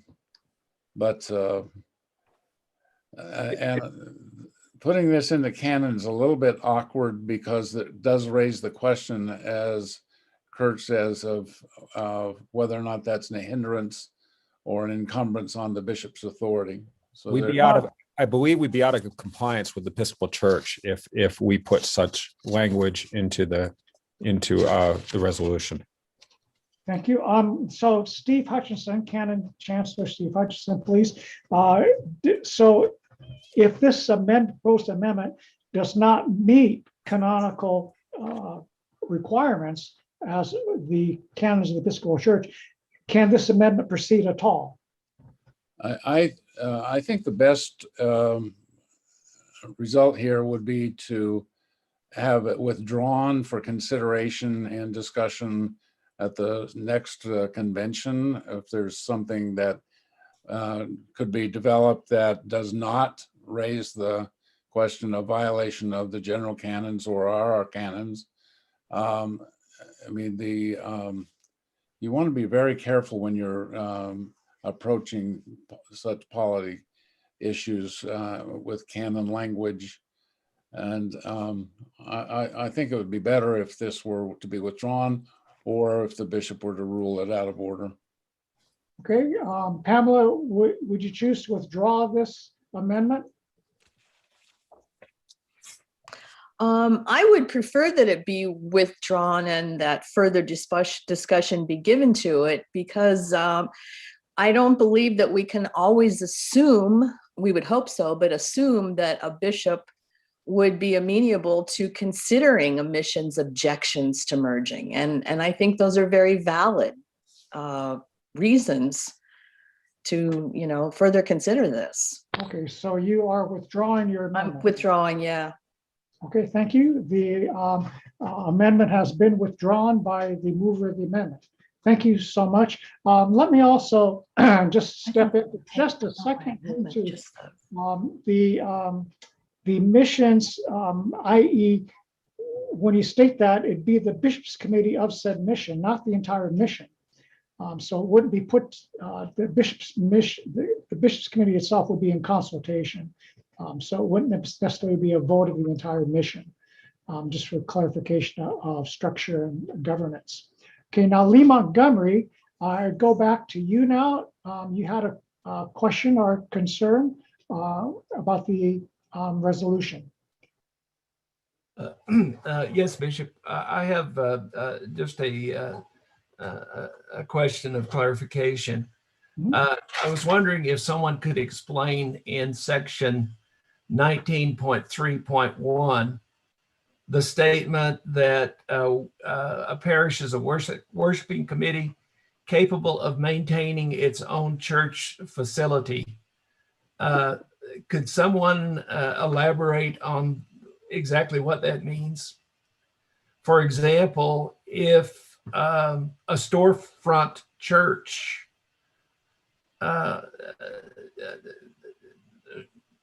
has regular worship services, does that qualify as a church facility? Canon Chancellor Steve Hutchinson, do you have a statement, please? Yes, I mean, providing, maintaining a church facility does not necessarily mean that you own it or that it's separate. If you have a lease or a written arrangement to secure the use of even a house or a storefront, as you have there in your area, that would meet the definition there.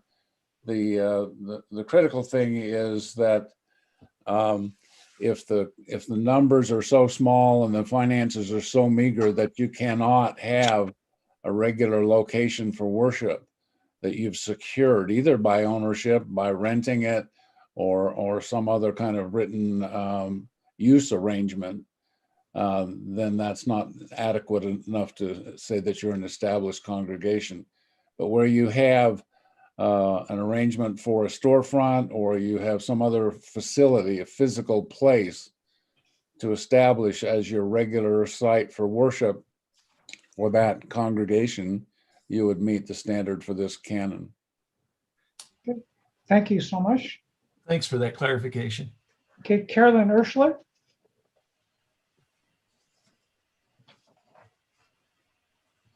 Is it appropriate for me to go back to the part about the combining missions at this moment? If you have a, and could I see it again? Oh, sure. The whole, I guess it just occurred to me that it might serve Pamela's concerns if it said something like 2 or more missions may be merged into one at the request of the bishop and the bishops' committee, bishops' committees of each mission, rather than or, that might, if that would be in compliance, that would say it was a group effort. And I believe that my understanding, what I heard Pamela say, is that she would hate to think that someone just came in and imposed something, not that you would do it as our bishop now, but thinking about in the future. And I just, without making a change, and if we're going to sit and discuss it, I just wanted to say that it seems to me that's sort of the issue. And you could almost change a word and get rid of that concern, because you wouldn't do it. You wouldn't just sit there one day and say, guess what? I'm going to combine these 2 missions. So do you know what I mean? But it just puts it in writing that it's something y'all talked about. Okay, thank you, Carolyn, for your comment.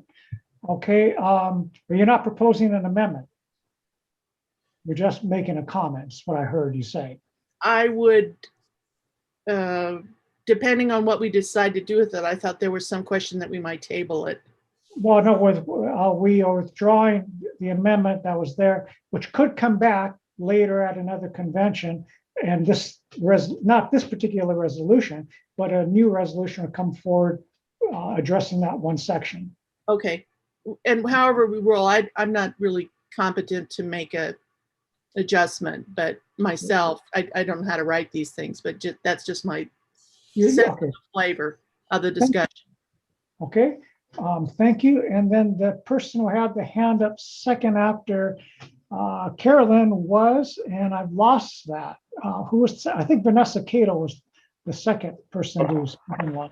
That's correct, Bishop. You should be able to unmute now. Yes, I would like to propose an amendment on that same part, because I do understand the concerns of Pamela and others. And my suggestion would be, where are we? Where it says the bishop shall decide whether to merge the missions with the advice and consent of the standing committee, I would like to add after due consultation with the missions concerned. That's fair. Would you send that, please, to Nick? Oh, that is proposed amendment. Do we have a second for the amendment? Do we have a second for the amendment? You may. All right, I see Nick Ellingson and Brandon Overton. You're both unmuted. Are you seconding? Yes, I'm seconding. As am I. Thank you. Thank you, Nick. So it has been moved and seconded, and Vanessa, Reverend Cato, if you would send to Nick your proposed amendment. I'm doing that now. Okay, and then Nick will take over the screen and set that up on the screen for everyone to see. Thank you.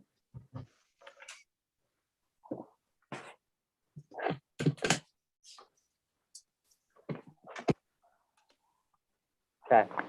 All right. I will put what Reverend Cato sent me onto the screen. All right. Here we go. And then could you please, I'll add this in as soon as possible, just clarify exactly where this sentence would be in writing. That in. It comes after the, with the advice and consent of the standing committee, it would come immediately after that. Okay.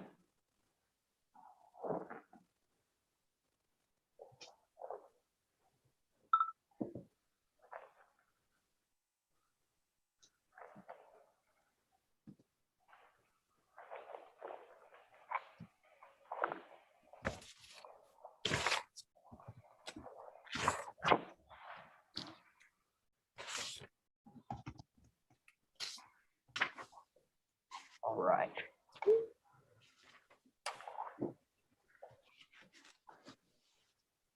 Just on a technical note, I believe we are speaking on this amendment. So if you are not speaking on this amendment, please lower your hand. Otherwise, as soon as we move on, we'll go down the list. Okay, so those who are speaking to the amendment there, Kurt Wiesner. Sure.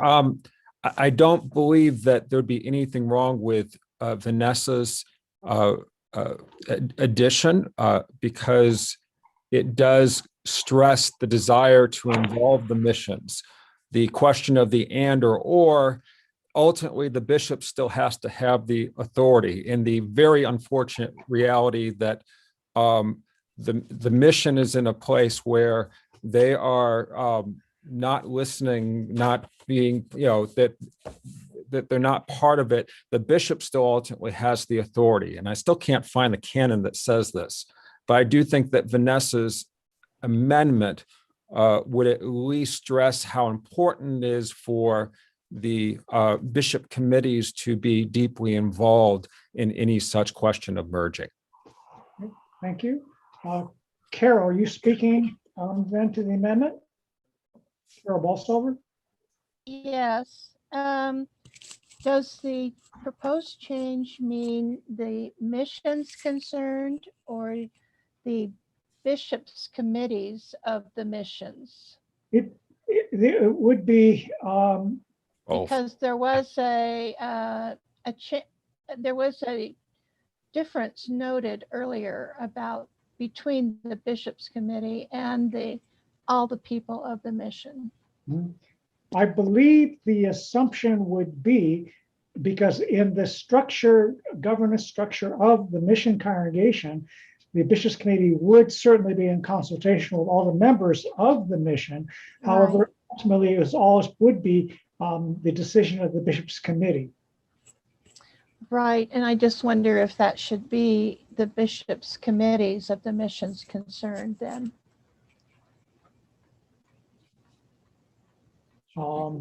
Well, are you proposing an amendment to the amendment?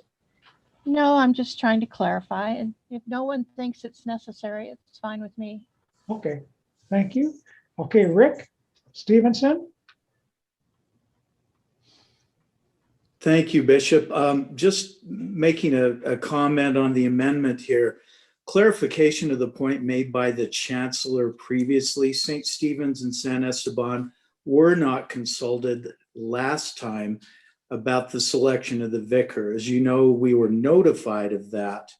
We were not consulted. Previously, we were in the selection. So the point I'm trying to make here is I think it's very important to consult the missions. Thank you. Thank you. Okay, do I have any more discussion on the amendment? Okay, then let us have a vote on the amendment, please. Nick?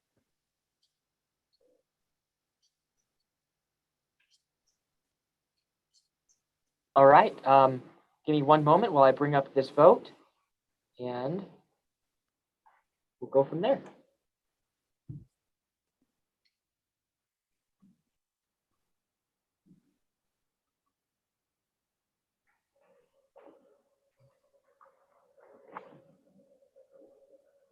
Go yes or no. No. Yes. Sorry, just making this one from scratch real quick because this is a new amendment, but I have finished it and should be launching now.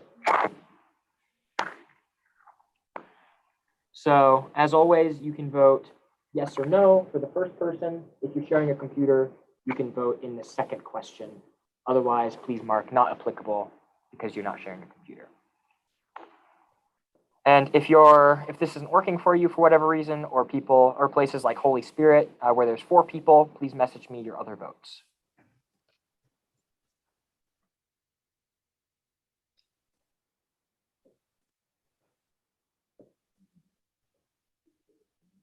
Okay, I'll give everybody about 8 more seconds.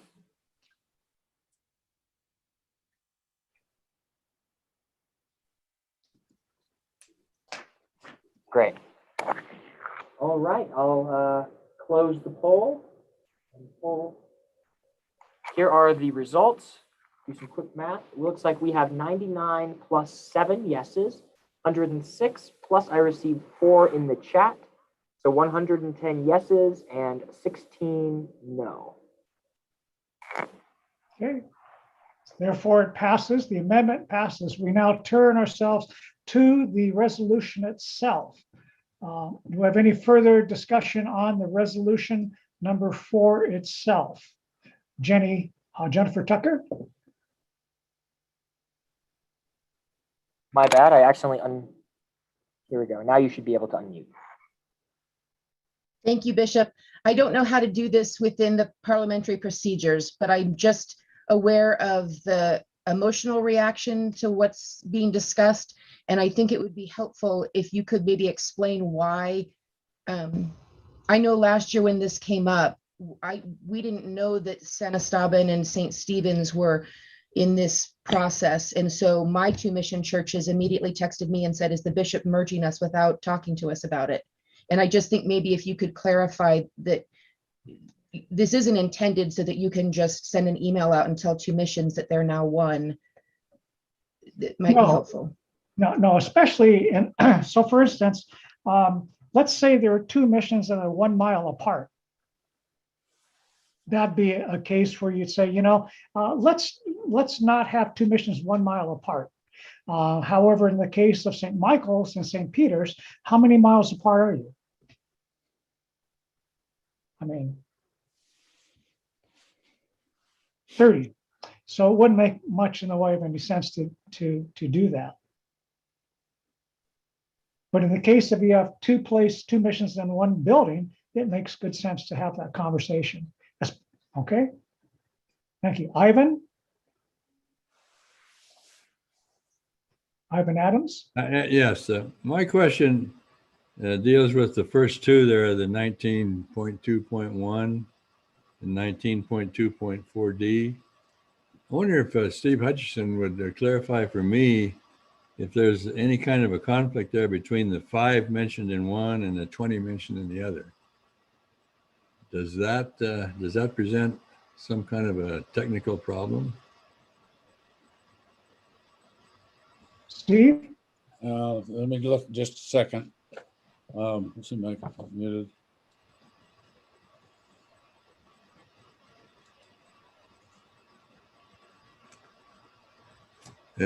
I'm not even sure what satisfactory evidence means as far as status is concerned, but it looks like if you can satisfy 19.2.1 and not satisfy 19.2.4. Thanks for pointing this out, Ivan. Actually, as you can see from looking at the text with the underlined additional language, the conflict that you point out is not part of the amendment to this canon, but there probably is a conflict in the existing canon between those provisions, because those the 20 and the 5 are not changed from the existing canon. The 5 originated about 15 to 20 years ago when we had canons that described 4 different styles or sizes and capabilities of worshiping congregations. We had parishes, we had developing parishes, we had missions, and we had formation communities, which were the really small house church thing, which is like what the 5 is about. And then the 20 was kind of the lower threshold for mission status under the canons as they were approved and used at that time. So when these amendments were developed for consideration this year, I think the groups that were talking about them and proposing these resolutions didn't realize that there was also this obsolete language in there, and that's what you've identified. But that's not part of the resolution itself. I mean, it's a note, and a valid note, of a conflict that exists in the current canon. Steve, this is Brandon. Is my mic on? Yes.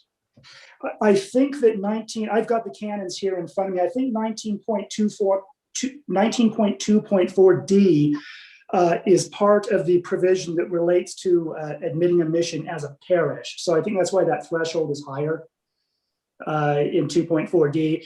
This sort of goes back to what we talked about in our meeting in March, where we don't have the full text of the canon in front of us. We've got the provisions that are being changed.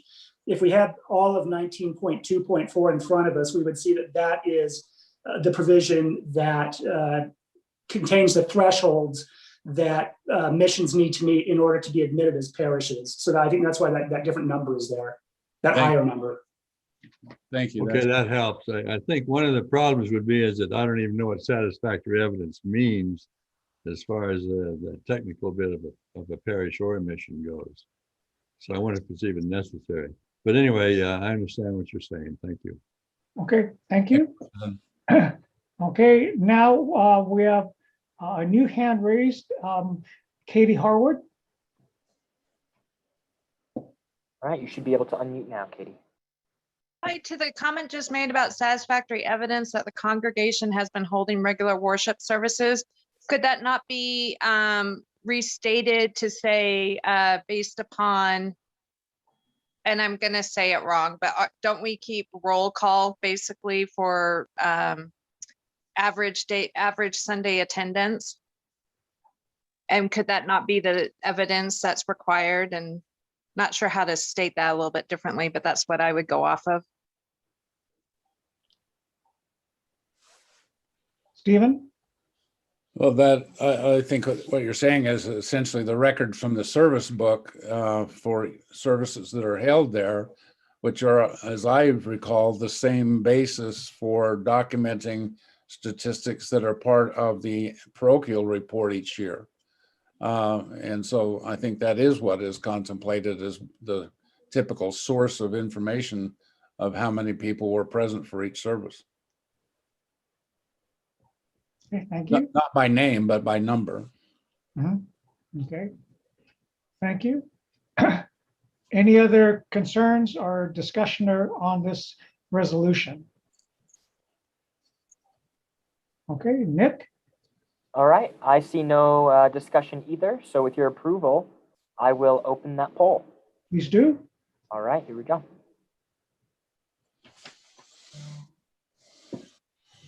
So this is the poll for resolution 4, and it is launching right now.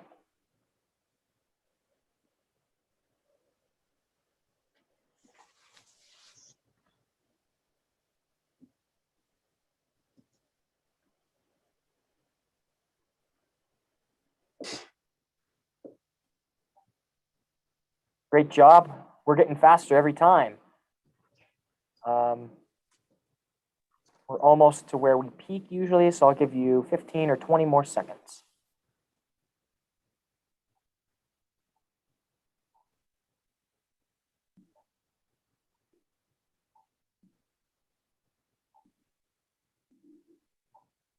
All right, close it in 5 seconds.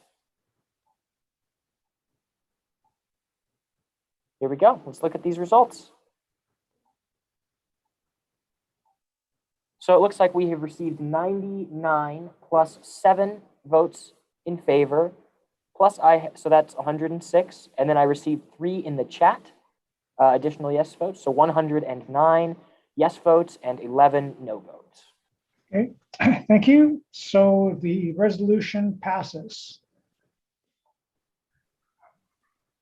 Okay, so order. So now we turn our attention, Brandon, to resolution number 5. Resolution number 5, please. Okay, resolution number 5 pertains to the appendices to the canons. It makes several somewhat miscellaneous changes, I'll say. The changes to the rules of order relate to electronic ballots, something we've been doing for a while now, and it just modernizes those provisions. The change on line 35 to appendix 19.1 just adds Spirit of the Desert and Ivans to the southern region. And then there are some definitional changes in appendix to appendix 34.1. There is one that I wanted to mention real quickly, and for those that were at the meeting in March, I think that was just about everybody, there was some discussion of this definition of the Episcopal Church beginning on line 50.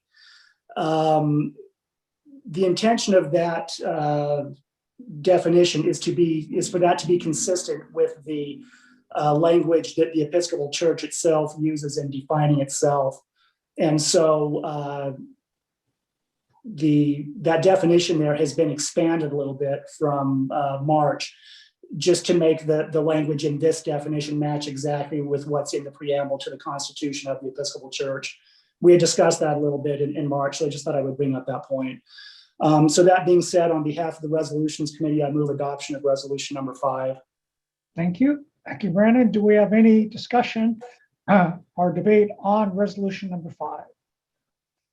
Okay, Jesse Overton has raised his hand. Jesse? I just had a point of clarification on line 54 and 55. It just says to change as defined in canon, but does the canon define that a parish has the right to call their own rector? I don't know the canons by heart.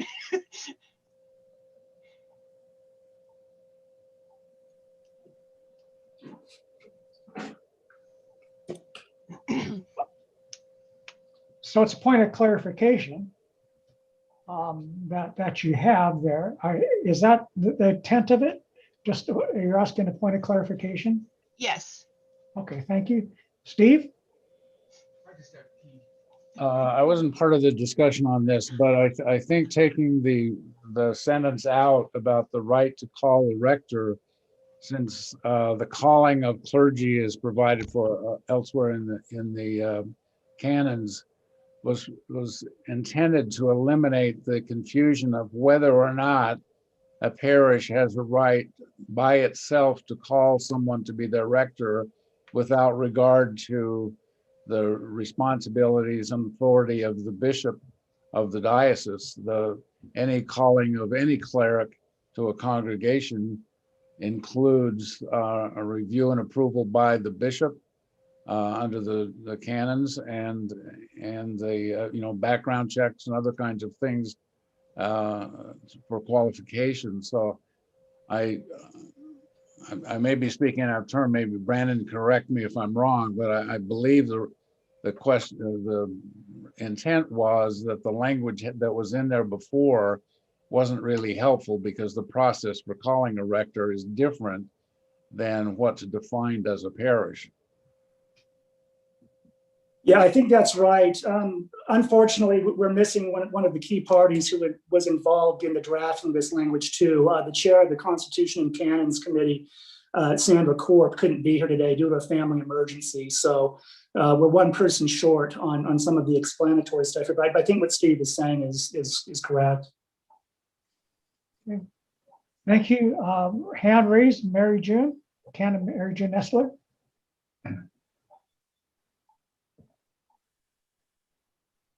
Right, Reverend Sir and others, it's my understanding that the canons since 1793, the general canons of the Episcopal Church, have explicitly permitted a parish the right to call its own rector.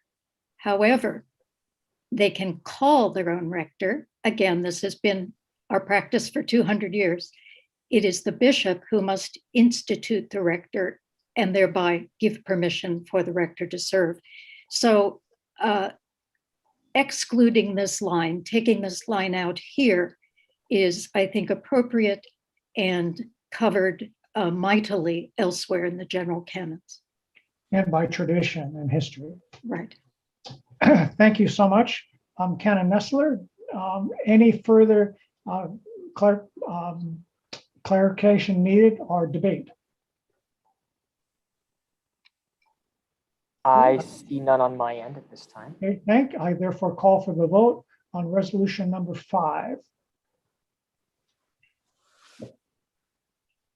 All right, the poll for resolution 5 is launching.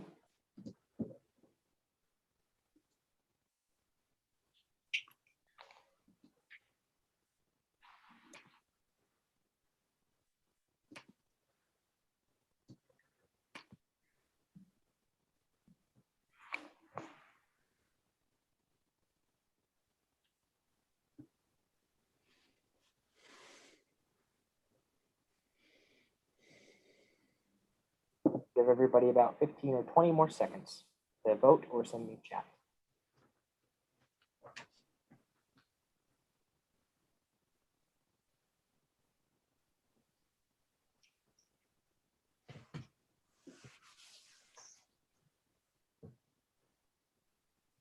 All right, I'm closing it now. And here are the results. So it looks like yes votes are 111 plus 6. So 117 plus 3 in the chat, which totals 120 yes votes, and it looks like 3 no votes. Thank you. Okay, we now turn our attention to resolution number 6. Brandon, please. This is to revise Article 9 and Article 15 of the Constitution of the Diocese of Utah. This is the second pass. Thank you, Bishop. Yeah, I did want to mention one procedural point here because this is a constitutional amendment up front. The Constitution requires 2/3 approval by both the clergy and the lay delegates at this convention, as well as approval by the bishop in order to be passed. This is the second pass. We received the required majority vote at the last convention, but it's a higher threshold this time around. I just wanted to point that out. On behalf of the Resolutions Committee, I move adoption of resolution number 6, and I also have a couple points I can raise during the discussion as well. There were a couple questions asked at the meeting in March, which I can answer. All right. Looks like our first hand raised, is Ivan Adams from St. Michael's. So Ivan, go ahead. I believe that it would be proper to separate Article 9 and Article 15 as far as our vote goes. I, for one, don't agree with a quorum, which we said previously, once established, stays established, that 1/3 is of the clergy is a poor representation. I would vote against that one, but on Article 15, I would vote for that if that's a singular thing. So I would recommend that Articles 9 and 15 be separated as far as resolutions go. And let me get a point of clarification, please. If we make a change to this, as Ivan, I think, is suggesting, does that mean we have to then vote on this again at the next convention because it's a constitutional shift? The Constitution says that if there is an amendment which is approved by 50% of the general, the body, the vote would not be split between the lay and the clergy orders. It would then be deemed approved for this convention, and then it would need to be approved by the 2/3 vote at the next convention. That's the way the Constitution reads. So again, my understanding would be if we do an amendment, it would have to come back again to the next convention. Okay, thank you. So Ivan, are you proposing an amendment here? Or Well, I hate to confuse things. Maybe I wasn't aware that last time we actually said that 1/3 of the clergy can control a vote. And I must have missed that because I don't agree with that. And I think there's, unusual demands require unusual evidence that they're going to be good. And I don't think that we have any. The suggestion that the clergy are so far apart is no different than the lay being farther apart. I think the bishop, voting for a bishop is certainly a good reason to have maybe 1/3, but forever to have 1/3 to establish a quorum and then stay a quorum, to me, is out of order. This is Brandon, and this sort of relates to the couple points I was going to raise anyway. One of the rationales for lowering the clergy quorum threshold is the large number of retired and part-time clergy. And the question was asked at our March meeting what the number of retired and lay and part-time clergy is in the diocese. It's actually 60%, 60%. So it's the majority.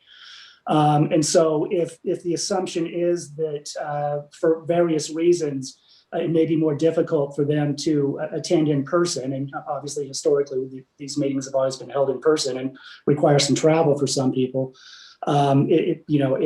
it makes the ability to obtain a quorum more difficult if you're requiring that 50% plus one number.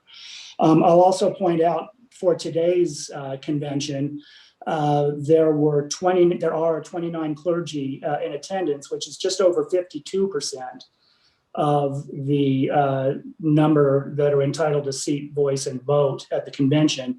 So by my calculation, if 2 fewer of those clergy had been in attendance here, we would not have had a quorum and would not have been able to conduct business. So it's a material point. It's something that can have serious implications. And that's why that number's been lowered the way it has.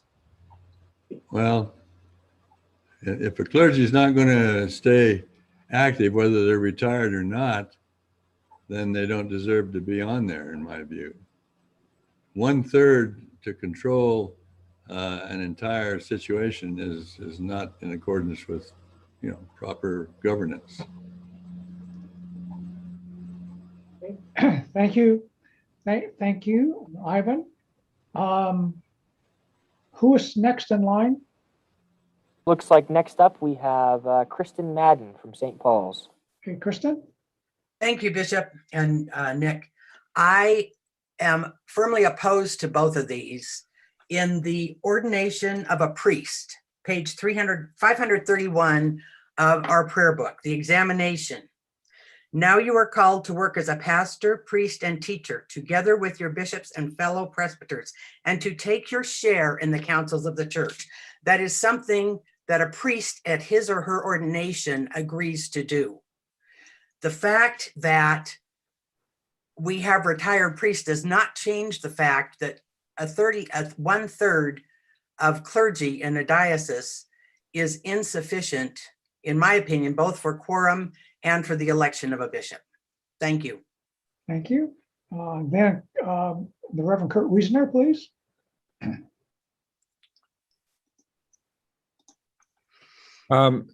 Numerous times, both at the last convention and at the meeting, we've asked for the total numbers, and I've heard a few.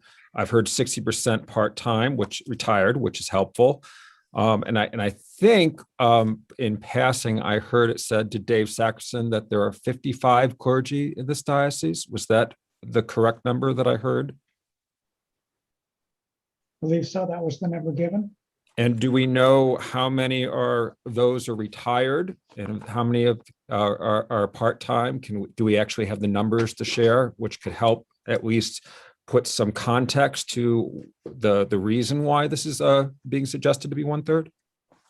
33 would be, based on that 55 figure, 33 members of the clergy are either retired or part-time. That's 60% of 55. Do we know how many are actually retired and how many are part-time? Because some would be, I mean, there's some differences in those numbers. I mean, because you can be retired and working part-time, at least the way I hear it coming from you. So I'm just trying to, again, I'm trying to get the full picture of the clergy makeup of the Diocese of Utah. Yeah, just give me 1 second here. I actually have the clergy certification for this convention. And I've got some margin notes here. So let me just add it up.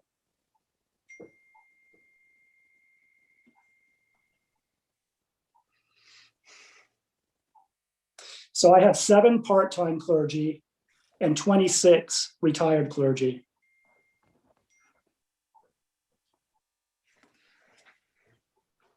And then the other 22 are full-time, non-retired. Correct. Okay, that helps at least in understanding some of the rationale along the numbers. And can someone clarify at least, because I know some retired clergy are deeply involved in their diocese, and some retired clergy are retired and really don't want anything to, they don't want to be part of a diocesan. What is the real requirement of a retired clergy person who resides in the diocese or is canonically resident in the diocese?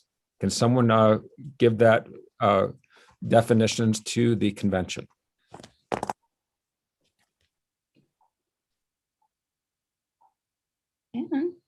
Yeah. Mary June can, I bet. I would like to. Please. Can you hear me? Yes. Yes, okay. Right, Reverend Sir, when a priest or deacon retires, that is retirement from a position, a job, a service. It is not retirement from being in union with convention. And that is shown because retired clergy, except those residing outside the diocese, keep their seat, voice, and vote at convention. So they do not retire from convention. And in fact, I agree with Kristen Madden strongly that our obligations toward being in union with convention continue whether we are employed or not, or retired or not. And I also note that there are some retired clergy who would choose not to keep that.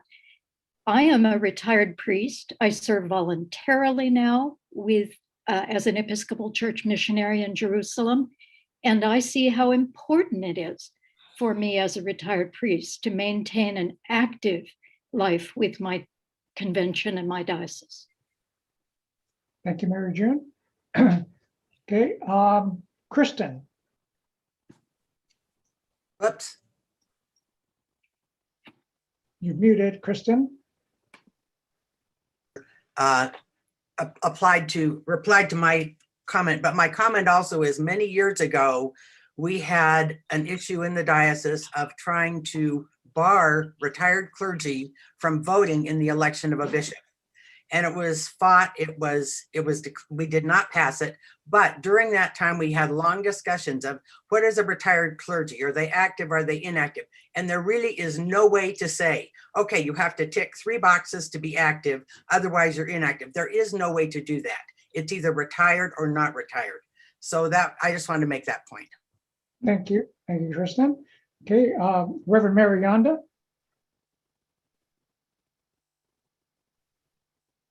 Okay, here we go. Okay, I agree with Kristen's initial part about quoting from our ordination vows. I agree with Mary June Nestler as well. I've been retired since December 2018. I attend the conventions. I just was elected to an office. I served on standing committee for a while when I was retired. And when we had the conversation with Michael Carney with retired priests, 3 of us showed up. 2 wanted to kind of step back. Okay, I understand that, but not every retired priest wants to do that. And I think that if you remember your vow to be part of the councils, as Mary June and Kristen pointed out, it's our responsibility to show up and do what we can. As a retired clergy, I'm also on the supply list, so I'm not exactly sitting on my chair, so I just think that it all depends on how a priest takes his or her vows after retirement. And as Mary June rightly pointed out, I'm still a priest. I may not be a vicar, I may not be an associate rector or whatever, but I'm still a priest, and it's my responsibility to participate. Okay, thank you. Thank you. Next in the order, Nick, are you keeping track on the order of people who have raised their hand, please? I am. So it looks like Deanna Sue is now up next, and then Steve Bowder is after her. So Thank you. Deanna Sue. Okay, Deanna Sue. Oh, here she comes. There we go. Well, as one of those elderly clergy, I really think we ought to show up. And I don't think that 1/3 rationale, because we might live afar and can't get there, is a good, it's just not a good reason. I don't know how many of us showing up today are retired, but I am not for this at all. Thank you. Thank you. Okay, Steve Botter.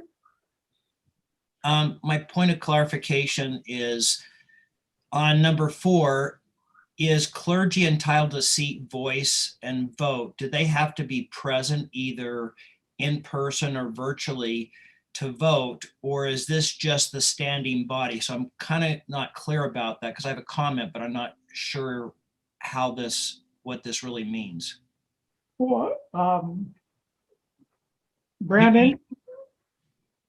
I think that's really dependent on the rules of order that govern that particular convention. For example, we adopted rules of order at the beginning of this convention to permit virtual attendance. That's not normally the case. So historically. Brandon, the question I guess I have is, if the body that shows up, are we talking about that body? Are we talking about some of the body that doesn't show that is going to affect the people who do have seat, voice, and vote, but they didn't show up to convention? I'm not sure I fully understand the question, but I think the point is that you need to reach that magic number in order to conduct business. If the governing rules of that convention require personal attendance, then in order to be included in the quorum count, you would need to be physically there. Again, I don't know if that answers the question or not, but. So it's just, we're talking the percentage of the body that shows up. Is that correct? Well, the quorum is the percentage of the clergy that are eligible, that have seat, voice, and vote at convention. So for example, for this convention, there are 55 clergy. So the 50% plus one, as it currently exists, is do the math. It was 20. Was it 28? I think it was 28. 27. Okay. All right. Thank you for that clarification. Looks like next on the list is Steve Baker from St. Luke's. Steve, go ahead. I feel that the convention is a really important process that we are going through. And I think that the situation needs to be that there should be a quorum of 50 plus one of the clergy. It's important to them that the processes are working. I think that because of the fact that we can do Zoom meetings at this point and have people be from 1,000 different locations coming to convention, even if we were to do an in-person convention, I don't see a requirement that there couldn't be a Zoom element to those people who could not attend the meeting in person. So the fact that we are diverse as far as space is concerned, I think is bunk at this point. So I disagree with this amendment change for both, actually, because then you'd end up having people who are retired or who are not in the local area able to vote at convention, either in person or at a Zoom version of the convention. Okay. So we had Mr. Baker. Baker did. All right. Thank you very much. So it looks like Bishop, next up is Rick Stevenson from St. Stephen's. Okay. Rick? Thanks, Nick. Thanks, Bishop. Just a comment. I really appreciate what the members of the clergy, Canon Nestler, Reverend Yonda, said about their commitment. As a layperson, I very much appreciate that. Also, as a layperson, I appreciate the comments made by Ivan, Kristen, and Steve just now. If we pass this, it would seem to me that we are actually encouraging systemic apathy. We're lowering our standards. The commitment made by folks should be recognized and encouraged. So I urge people to vote against this. Thank you. Thank you. Vanessa Cato, please. Reverend Vanessa Cato. Yes. Am I We can hear you. Yes. Okay. I mean, I agree with all of that, and I certainly am inclined to vote against this. I just want to make one comment, is that, you know, everybody's living longer now, and there will be clergy who get to the point where they are not able to be present, either because of physical or mental reasons. They maybe have dementia or are physically unable to attend. And while Zoom is really great, that may not always be possible. So while I am sympathetic with this resolution, I do intend to vote against it. I certainly will remain engaged and active as long as I am able to, but there may come a time when I have dementia or I am physically too weak to attend a convention. Thank you, Reverend Cato. Reverend Trace Browning. Thank you. Yeah, I appreciate, that clergy take those vows and they take them seriously to be involved in the councils of the church. But that doesn't always happen. Since my time in the diocese, I've known a number of retired clergy that just don't attend convention because of health, or they're no longer interested. Mary Yonda pointed out 3 retired clergy showed up at a meeting. 3. So it'd be nice if 100% showed up, or 90%, but that doesn't seem to be the case. I mean, I so appreciate Mary Yonda, Libby, Mary June, who are retired and active, but there's a lot that aren't. And you could look at this meeting and say, where are all the retired clergy? And they aren't here. So to me, it's a matter of practicality. If as has been pointed out, 2 more people, 2 more clergy, retired or active, if they didn't show up today, we wouldn't be doing business. We simply could not do the business of convention. And I know all clergy in Utah have seat, voice, and vote, but I don't believe that is the standard in the national canons, even though that was decided here in Utah. So I can see the practicality of this resolution and intend to vote in favor of it. Thank you. Ivan Adams, St. Michael's, please. These are all very interesting and moving comments, but we're addressing 2 things. One is whether or not a retired clergy is going to be active, in their responsibilities as a clergy, or if they're not going to, if they're going to sit back and do nothing. It worries me that what you say, about the obligations of clergy is certainly true, and once a priest, always a priest type of thing. But it still doesn't resolve to me that they're playing the right role in the governance of this diocese. If we allow one group that is, happens to be a third, they can control everything, and I don't like that. I've seen in the time that I've been in the diocese, clergy get together and they're just like politicians, on different sides of the aisle. So either if I were bishop for a day, what I would do is I would contact each of the clergy in this diocese and say, I want to know before our next quorum if you're going to be active in what we do or not.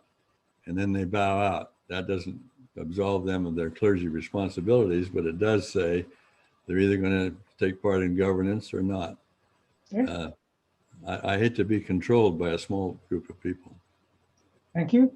John Dossett from St. Peter's.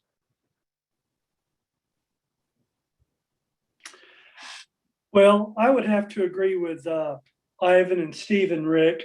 I would like to make the observation, forgive my colloquialism, but what's good for the goose is good for the gander, which means if we allow the clergy to have 1/3 of a quorum, or 1/3 of the clergy make a quorum, can we not go further than that or farther and say 1/3 of the delegates and 1/3 of the wardens and so on and so forth? I feel like it could be a slippery slope. I agree that this could lead to some apathy, and I plan on voting against the resolution. Thank you. Thank you. Libby Hunter. Reverend Libby Hunter, deacon. I will unmute you now. Here we go. I just wanted to comment that I looked through the list of participants, and like 90% of the deacons that are here in the meeting today are retired. And most of the comments, in fact, all the comments that have mentioned clergy have talked about priests. So the deacons are here, they're retired, and they show up. So. Thank you, Libby. very much, and I appreciate you being here. Jesse, over from St. Peter's. As I understand it, and this is a question, but from something someone said, is that in other dioceses, not all clergy continue to keep their seat, voice, and vote after retirement. But we don't have any reason that a clergy would lose it, except if they didn't live here anymore, or not live here, didn't live here anymore, sorry, or obviously passed away. Is that correct? Hey, Brandon? That's my understanding, and Steve would probably have more information on that. But they, well, the one other category, which is possibly going to show up a little bit more with the change of the national canons on Title III, resignation without disciplinary consequences. It's conceivable, I don't know that this will happen, but it's conceivable that people who wish to be relieved of these obligations, but not have to have some disciplinary reason for their being disqualified, will opt to resign their orders without discipline in the future, as with the numbers. I mean, the number of clergy who are retired in some dioceses is far out of proportion to the active clergy who have day-to-day ministry responsibilities. But that we're not at this point. But it's, I guess it's, we heard earlier that's already a majority of retired clergy. The second thing I wanted to say was, if, and I'm not saying this to argue the issue, I'm fine whichever way this goes, but if we're going to say that retired clergy are to be held to their vows to actively participate in the councils of the church, and certainly convention is one of those where all of them are therefore expected to participate, are you prepared to go to the next step and discipline those for violation of their ordination vows if they just choose not to show up? That was kind of my question, is like, if a clergy continuously doesn't bother coming to convention, why do they still get to keep their seat, voice, and vote? That's a good question. Okay, thank you. Thank you. Okay. Jean Norman from Good Shepherd, please. Hello, thank you. I would like to speak in favor of this proposal. The diocesan business is very important, and stopping business because we don't, or keeping business from happening because we don't have a quorum of the clergy, especially when the clergy never lose their seat, voice, and vote, is a danger. And in fact, the clergy with 50+1 requiring the quorum actually have more control over the business that occurs in the diocese, because they can stop business by taking away the quorum, by coming together and deciding, no, we're not going to show up. And it's easier if, given the number of retirees that we have, who would not show up. We can't force the retirees to show up, unless we're going to start disciplining them. And I don't know if the diocese is ready to do that. So we can't force them to show up. They're not going to have any stronger of a vote with only a third of them required for quorum, because as you can see, the election requires a majority of both orders, the lay and the priests. The difference between the priests and the lay attendees of convention is that the lay attendees are selected every year. And we know that they're likely to be healthy. They're likely to show up because we ask at the annual meeting, can you come to convention on these dates? The wardens are selected every year. So we know that they are participating. The priests, on the other hand, are, especially the retired priests, are coming toward the end of they're at the end of their careers, and some of them are nearing the end of life. And we should not have the same stringent requirement for quorum for priests. given the percentage of our priests who are retired, as we do have for the lay. So that's my opinion. Okay, thank you. The Reverend Kurt Wiesner. So there's been a lot of great points that have been made here. I want to, Trace was, sort of right to mention the whole thing of only 3 retired showing up. But if 29 is the number of part-time and full-time, 13 hours. Some who are full-time and part-time are not here. Because when you add Mary June, you add Anne in my screen, you add the deacons who are here, there's some people missing, and there has to be probably some follow-up about that.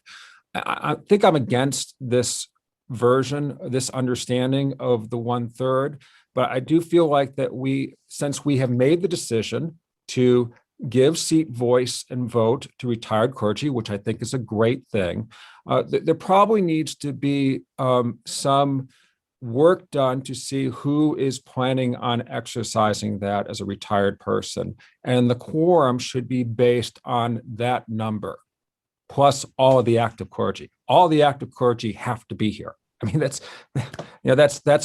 diocesan. I mean, that's part of your responsibility.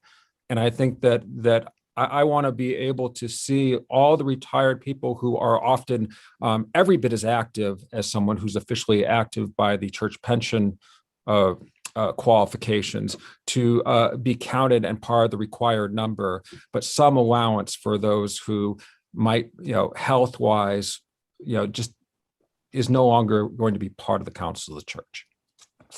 Thank you. Ann Campbell, Reverend Ann Campbell. Hi. So I very much agree with Kurt's comments. I am basically against this shift, but I think we should focus on the vote part of it in the future and address, well, as Kurt said,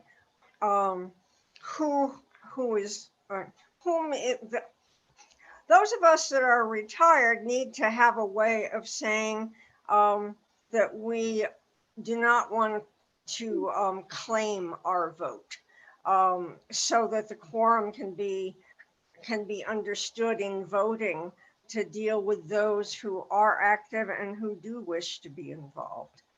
So I guess I'm seconding Kurt's comment, and I'm not comfortable, as I have listened to this discussion, with lowering that number. Thank you. Thank you.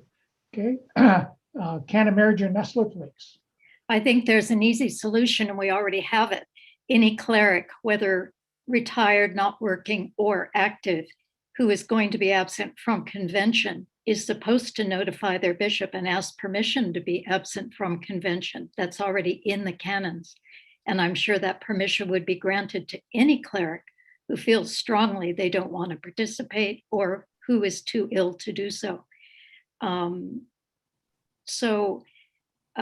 I think the question, again, I'm very nervous about any language that speaks about clergy granted privileges at ordination, who are granted privileges, and we are at ordination, to those particular rights and privileges that are mentioned in the verbiage of our ordination certificates, which are legal language, that there is any reduction in those rights and privileges, which include for clergy, deacons and priests, the right to be a member of convention.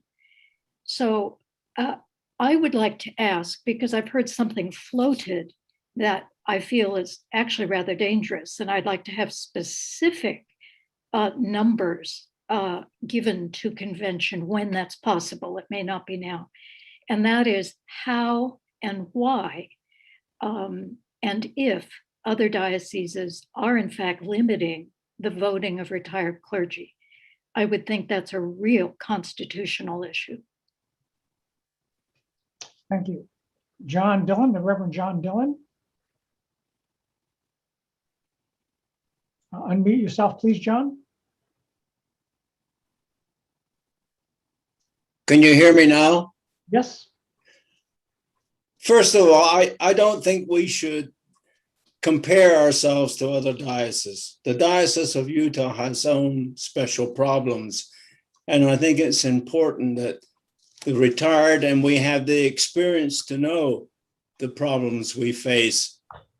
And that's why we not only for ourselves, but for our congregations to make sure that whoever is elected as bishop is going to know what he's up against and take care of this in this diocese. I fought a long time ago to have retired allowed to have voice and vote. So no, I'm definitely against this. Okay. And then, thank you, John. Okay, and then next, okay, we have Steve Botter from Good Shepherd. I don't know if this is, can you hear me? Yes. I don't know if this is an option, but can we take and rewrite this in a matter that retired clergy have an option yearly to let as Canon Nestler had said, to let them know if they were not going to vote, so they wouldn't have seat and vote that year, but they could in future years. Would that be an option so that, as Gene Norman says, we can continue to go through and have business and have it flow, but those who don't choose to show up and vote that year, let us know, or let the bishop know. Is that an option so that we can still have a larger body of vote versus 1/3? It's a question of clarification, Steve. So I will turn to Brandon or Steve Hutchinson to answer that question. Thank you. This is Brandon. I'm not aware of anything constitutionally that would prevent that. And Steve, might certainly know more about some of those intricacies than I do. But I think what you're proposing sounds feasible, but it does certainly create additional administrative burdens every year. You've got to canvass the clergy or have some means of determining who intends to be included for quorum purposes and who doesn't. It just seems to me an additional burden that someone's going to have to take on every year. And may I ask a point of clarification to Steve Hutchinson, please? If indeed a cleric elects to not show up and makes that known and the bishop approves, does that therefore reduce the total numbers needed? No, it doesn't. No, it doesn't. It doesn't. So basically then. The fact that you're excused does not change the canonical formula of what the threshold quorum is, because that's based on your status as a priest, not on whether or not any given situation you've been excused, because the bishop doesn't have the authority to excuse them from their ordination vows. Thank you. Thank you. Okay. Now we have Reverend Gill. No, she dropped. Reverend Robert Shoup. Thank you. Archdeacon Robert Shoup. Yes, I would like to speak to the amendment. This is now my, I think, 36th in a row convention with the Episcopal Diocese of Utah. And over the years, I've watched the quorum number continue to slide, where for the past 5 or 6, we've been within 1 or 2 of making a quorum for every one of these. And the past 2, we've been on Zoom, which makes it easier for people to attend, and we're still within that 1 or 2 limit. And so we've reached a point, and I think that's the reason this amendment has come in, where the practicality is for us to have a quorum under our current canons, we need it dropped to 1/3 just so we can continue with business. That's all I have to say. Thank you. Okay, Sherry Martin from St. Luke's. Bishop, if appropriate, I would like to call the question. It is appropriate. The question has been called. Okay. The motion is a motion to terminate debate, which has to be voted on before you leave the question. Okay. So you phrased, excuse me, then your intent was to end debate. That is correct, sir. Okay, so a motion to end debate has been issued, and then we would have to second that motion. Do we have a second for that motion? Okay, so it looks like we had a couple people. So Nick Ellingson, just nod your head if you were seconding, because we just need one. Or I guess you're off your camera. Here we go. Yes, Okay. I am seconding the motion. Great. So motion to end debate is not debatable. So we move to a vote on whether or not to end debate. Okay. Great. Please do that. I will bring up the voting right now. Here we go. Show results.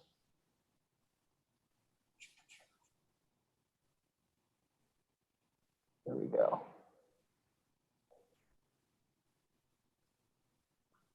All right, one moment. Thank you for your patience. Edit. And debate. Okay. I made that question, and it comes right now. Launch. Same instructions as normal. Message me, the 3 or 4 of you who don't vote or can't vote. It looks like they're coming in. We've got 80 votes in. Give you about 20 more seconds.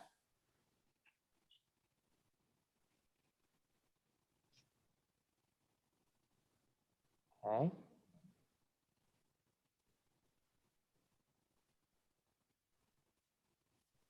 Great. All right, looks like we've gotten pretty much everyone in. So I'm going to end the voting session in 3, 2, 1. All right, and here are the results. Looks like we had 86 plus 4 plus 3 in the chat, so 93 in favor of calling the question, concluding debate, and 27 against. Okay, so the motion to end debate has passed, so debate is now ended. Thank you. So I believe then that moves, please, if you would lower your hand at this point then, because debate is now ended. And I believe then that moves us to actually voting on the resolution. Mary June Nestler, your hand is raised. Right, Reverend Sir, is it appropriate for me to make a motion now to divide the question? That is for us to vote, as Ivan suggested, on the 2 separate parts of this proposed resolution. If so, I so move to divide the question. Stephen Hutchinson or Brandon Berman, can you answer Mary Cannon Nestler's question, please? That would be in order. Okay, so and the effect, please, well, actually, do we have a second for Cannon Nestler's motion? Okay, I see hands raised up. I'm assuming those are seconds. Okay. Okay. Okay, so now Cannon Nestler has made a motion to divide the resolution itself into the separate parts. And Cannon Nestler, would you now care to speak to this? Yes, if we do vote separately, that would give the possibility of one or the other parts passing and therefore becoming part of our canons. And the other one then would need yet another convention to be considered to become part of our canons. Okay, thank you. On point of clarification, then it is the constitutional change that we are proposing here. And I'm sure you knew that. Stephen Hutchinson, you were saying something? No, if one passes and the other one doesn't pass, the one that doesn't pass goes away. It doesn't have any further consideration. Thank you. Okay. Okay, is that understood? And if the one that does pass would have then been approved by 2 consecutive conventions and become a change in the Constitution. Okay. Thank you. Carolyn Urschler, your hand is raised.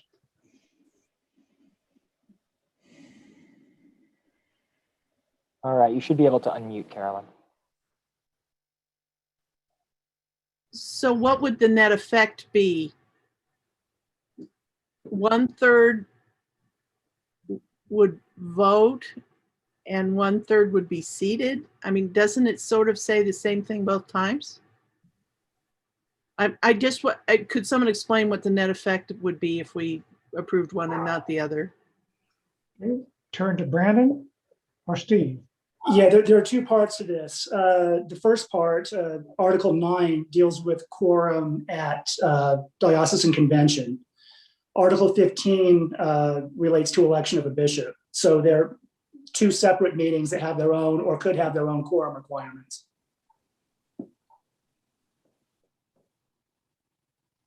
Okay, thank you. Let me see, I go back.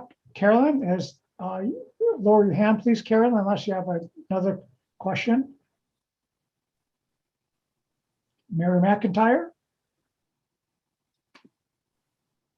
Yes, I am not a voting delegate, but I do want to point out that the election of a bishop is done at the next diocesan convention. So we would have a conflict, I'm afraid. Thank you. Reverend Ann Campbell?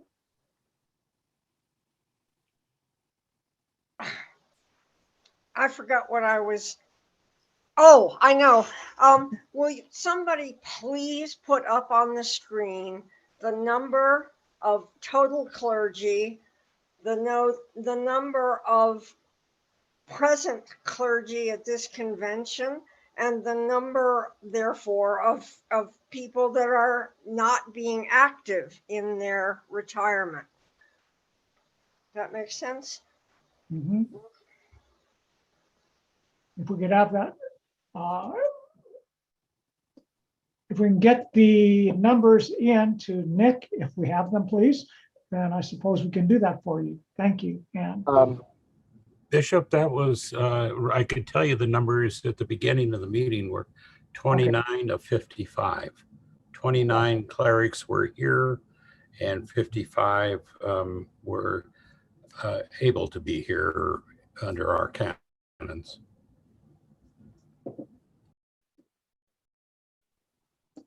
I'm happy if we, well, yeah, that is accurate. I guess Ann Campbell has another question. Here we go. I still don't have the number of retired clergy. I need the total number of retired clergy in the diocese also. I believe we had that number, we found that number previously, and it was, I don't recall, but. But that's what I'm asking. If you had it previously, you never posted it, and I would like to see it. Based on the clergy certification that I've got, there are 25 out of 55 retired clergy currently. I don't know how to post this. I don't know how to put that up on the screen. Okay, let me. One moment, I can get it posted. Angie had sent that yesterday. Let me find it. It'll take a moment though. I believe it's also on the diocesan website, and Yes. It is on the diocesan website, convention website. the convention website, so everybody could have seen it. But I have it up as well if you would like, Craig. It is the canonical list of clergy, right? Yes, it was in the posting that was put up. Yeah, I have it right last now. couple of days. Okay, here we go.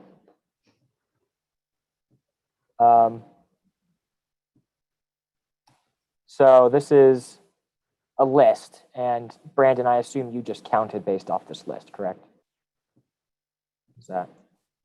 It had a slightly different document. Mine is the Clergy Certification, Diocesan Convention 2021. I assume the numbers are the same, but mine is slightly different from that one. I actually had that one as well.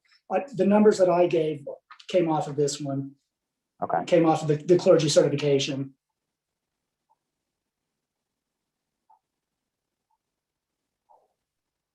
Okay, thank you.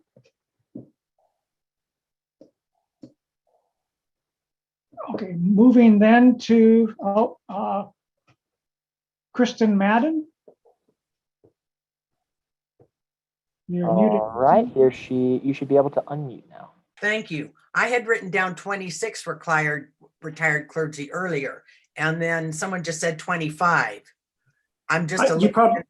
Sorry, I probably misspoke. I think I said 26 at one point. That should have been 25. Thank you. I was doing the math. I had the numbers written down. I should have gone with the numbers I had written down rather than relying on my computation skills. Thank you. Okay, and next we have the Reverend Terry Haydock, please. Thank you. I just wanted to note that of the 29 clergy who are present, there are at least 9, if not more, who are currently retired, probably 10 or 11. So we have active clergy, both full and part-time, but we also have clergy who are part-time but retired. And as Libby mentioned, we have a lot of deacons here today who are retired. So I think it all gets mixed up in how we're doing the clarification. So of the 29 clergy here today, we have retired but part-time, retired working in congregation. So I just think we need to find ways to label what it is we're trying to identify. And again, there are inactive, no longer active in diocesan life clergy who are resident, therefore eligible, but do not attend conventions. Again, I would agree that perhaps we need to go ahead and vote on the one piece, and then perhaps there needs to be a redetermination of what retired clergy are and do. And I'm watching Susan Toon shake her head. She is retired and working in a congregation. I like Dave Sackerson, I like myself until the end of the week. I mean, so I think we just need to take that piece out and reconsider it. It might take 2 years, but it'd be good to have clarification going forward. What is the requirement? What is the eligibility to vote? So that it does not skew the election of a bishop or the voting resolution. Just a point. Okay, thank you. I asked also that your debate or questions pertain to the motion before us, which is to split this into 2 separate pieces. So Susan, does that pertain to this particular question, the motion?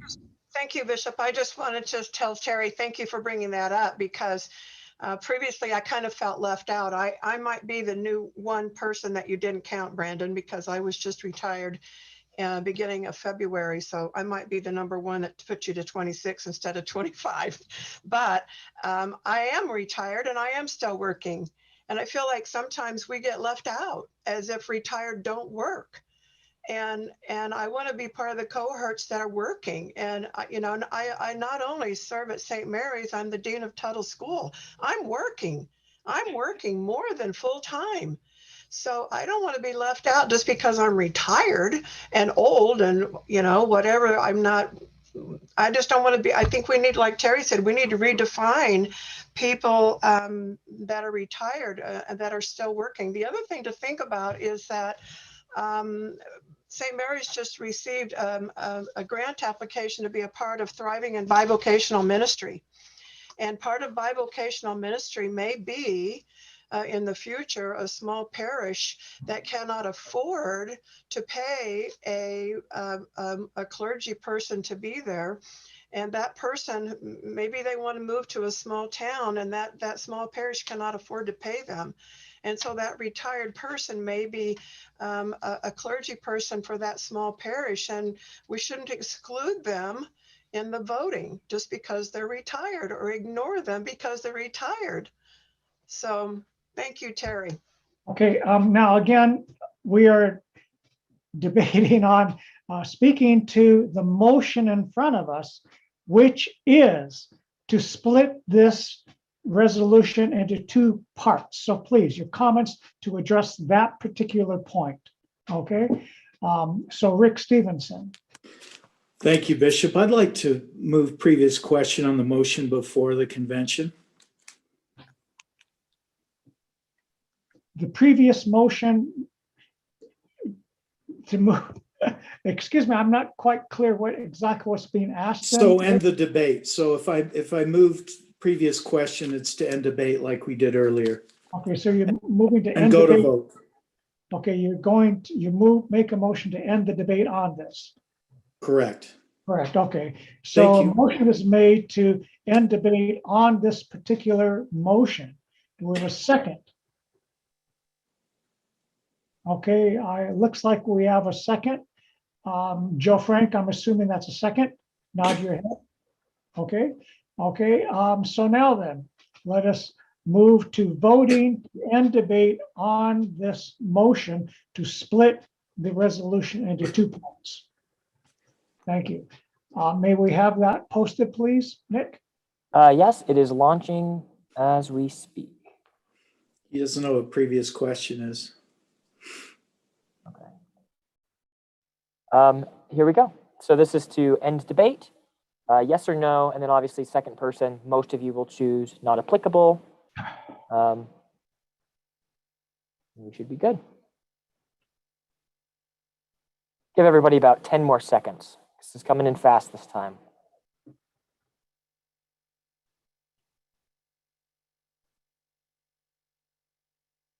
Great. All right, ending this vote. And here are the results. Yes votes are 107 plus 5, so 112 plus 3 in the chat, 115 total yes, and 9 total no. Okay, thank you. Mary June, the motion made by Mary June to split the resolution into 2 parts has passed. Okay, so now then, Point of clarification. I think that may have been, I'm not the parliamentarian, but I think that may have been just a vote to close debate. That was to end debate. Yeah. Thank you. Thank you. So now we move to the motion itself to split the resolution into 2 parts. I believe you understand that. We have Article 9 and then Article 15 into 2 parts, okay? There we go. And that poll is launched now. So again, we're voting on the motion itself.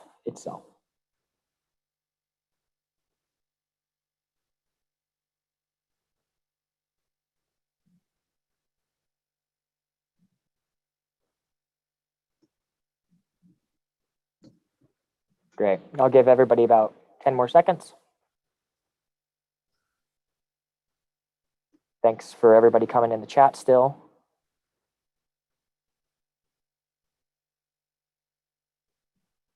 Okay. Here we are. I'm going to end this. Here are the results. Yeses, we received 81 plus 6, so that means 87, and then 3 additional yes votes in the chat. That's 90 yes and 34 no. Okay, so the motion passes and the resolution is split into 2 parts. Therefore, then I believe we would take them up separately. And therefore, I believe the proper thing would be then to advance Article 9 for a vote. Yeah. All right. The poll is up now. And this is Article 9. Excuse me. Sorry. Excuse me, we do have a hand raised. Oh, okay. Reverend Kurt Wiesner, please. Did we say that because it's constitutional, it has to be by orders? I thought that was said earlier. Which I don't know how you do on Zoom, but you just have to tabulate it that way, correct? Steve Hutchinson is looking that up right now.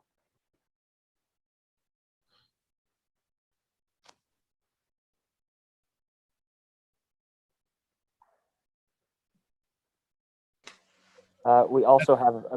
go ahead. To vote by orders. It's a vote by orders. Okay. Okay. And So great. Okay, so it has to pass both houses, so to speak. Great.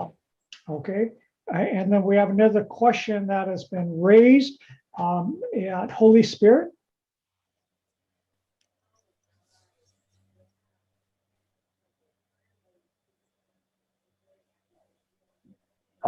We can't hear you over there if you're talking, but you should be unmuted. What we are voting on specifically be reread so that we're clear. Okay, what we are voting on is Article, what we'd be voting on is Article 9, which is which reads, 1/3 of the clergy entitled to seat, voice, and vote in the convention, and lay delegates from a majority of 50+1 the congregations entitled to representation, when duly assembled, shall constitute a quorum for the transaction of business. That's Article 9 on quorum. All right, so we have to divide it by order, correct? So that first poll is off the screen. I'm creating another one very quickly so that it is divided, and we will have separate votes for each. So give me one moment while I draft that. It'll take me 30 seconds maybe. Go. Kurt, do you have Reverend Reasoner? You have something else? Okay, and at Holy Spirit, if would you lower your hand unless you have something else? Thank you. All right. So the two orders that we're dividing it to are clergy and then lay delegates, correct? Just making sure. Raising that. Got it. Great. Add Resolution 6, Part 1. And Article 9. Clergy. All right, so first we're going to have the clergy vote.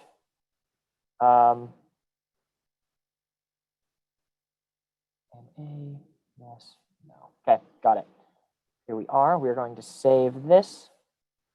And I'm going to launch this one right now. This is, again, just for clergy. And we know how many clergy there are to make sure that numbers are consistent.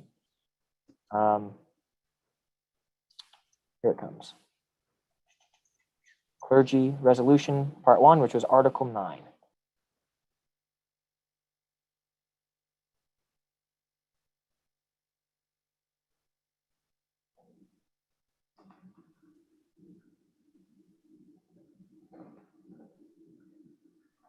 Great, it's coming in.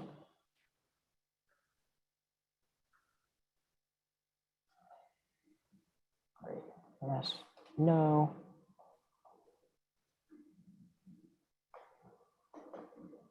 Okay, I'm going to end this one. No. Save. Okay, here we go. I'm not. And point of clarification for myself, are we tabulating these separately? So we're looking at the clergy totals and the lay. Okay, is that correct? Yes. Okay, great. So here are, just so it's public record, there are 20, actually it is completely even. It is 29 to 29, or wait. 28, yes. 28. That doesn't seem right. That seems like there's too many clergy. Hold on, clear this. Hold on. Reverend Wiesner has a. Reverend Wiesner. It's totally inappropriate to put up the clergy vote before the laity vote. Okay, got it. Well, there was some issue with that anyway. I think too many people voted. I think that was completely an invalid. Sorry, it's a big thing.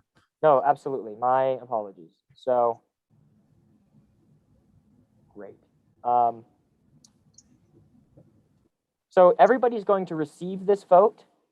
That's the only way that Zoom works. And so please only vote on this poll if you are clergy. We're going to run that again. Results will not be shared. So again, everybody is going to be seeing that poll. Please do not, we know how many clergy there are, which is why we knew that poll was invalid. That was just not, yeah, that was not correct. So apologies on that end. And again, this one will be anonymous. There we go. Give me one moment. Part 1, clergy. Great. Only. Part 1.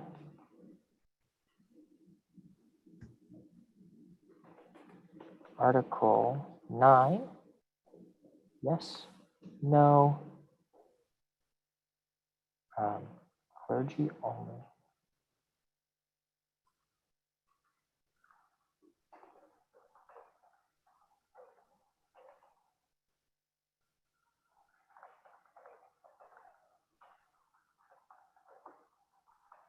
Okay, save. So again, just to reiterate, if you are not clergy, do not vote on this poll. Just don't press anything. Here we go.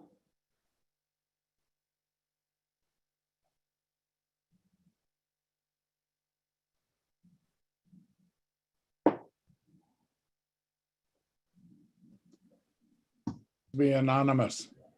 It is anonymous. No, but you shouldn't be reporting the results until the lay vote.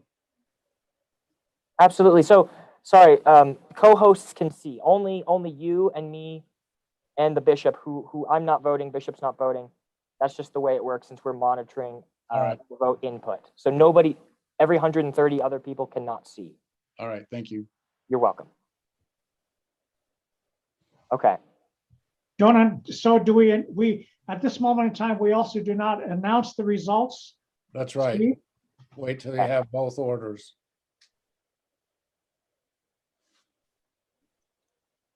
Wonderful. Okay. Okay, so I'm going to end the poll, but I will not share with everybody. But we will take note of this. So Chancellor Hutchinson, you can see, as can the other hosts. Okay, and also Canon Chancellor Hutchinson, as the bishop, I am entitled to vote, correct? Correct. Wonderful. Okay. Bishop Hayashi, you may, okay, you sent me your vote via chat. Thank you. Okay, we're going to end this. And I'm going to document this so that we have this record.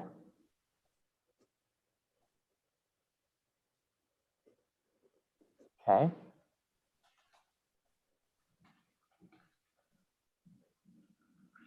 One. Wonderful. I'm going to save this. And well, now it's everybody else's chance to vote. Resolution Part 1, which was Article 9, and this is all lay delegates. So clergy do not vote. You already cast your vote, because we also know how many votes are appropriate here. And for the few of you that have more than 2 people on a computer, message me and that will be in the tally.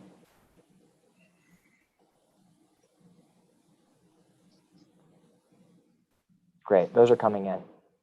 And then while we're waiting for those to come in, I just want to make sure I'm on the right page with our chancellor and with the bishop on how this should be announced. I'm just a little, I just want to make sure it's done right.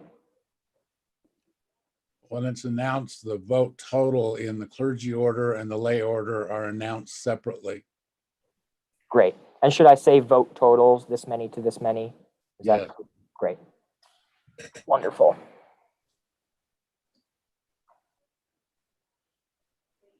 Okay, so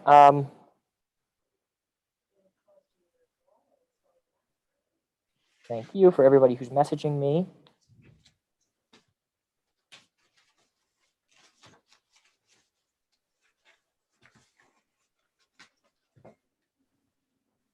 Okay.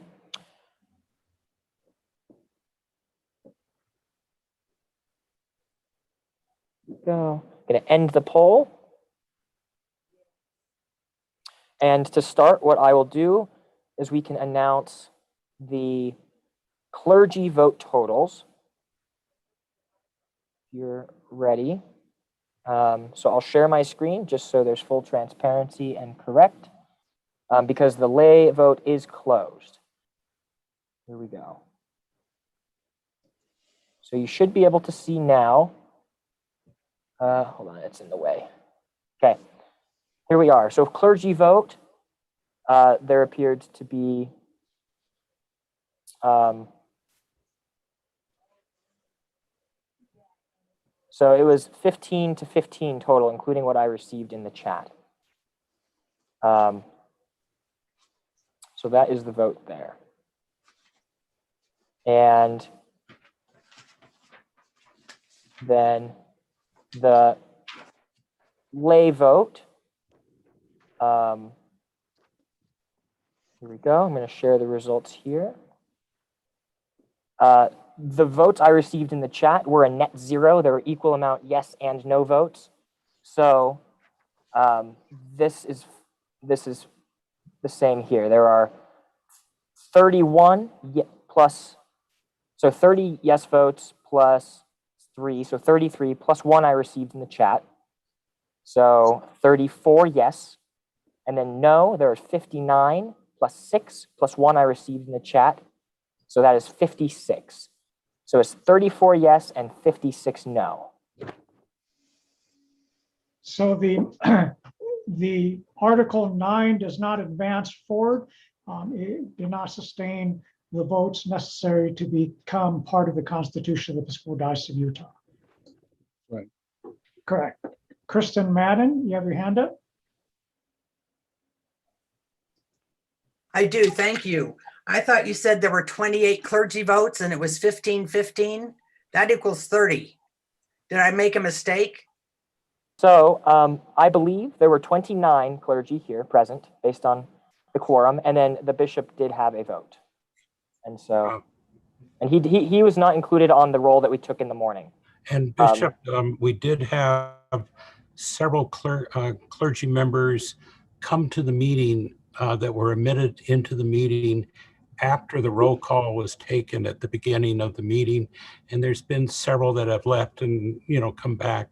So that would explain the irregular count on what was the roll call at the very beginning of the meeting and what happened afterwards. I could vouch that I admitted several clerics that were 5, 6, 7 minutes late. Thank you. Thank you. Michael Carney. Reverend Michael.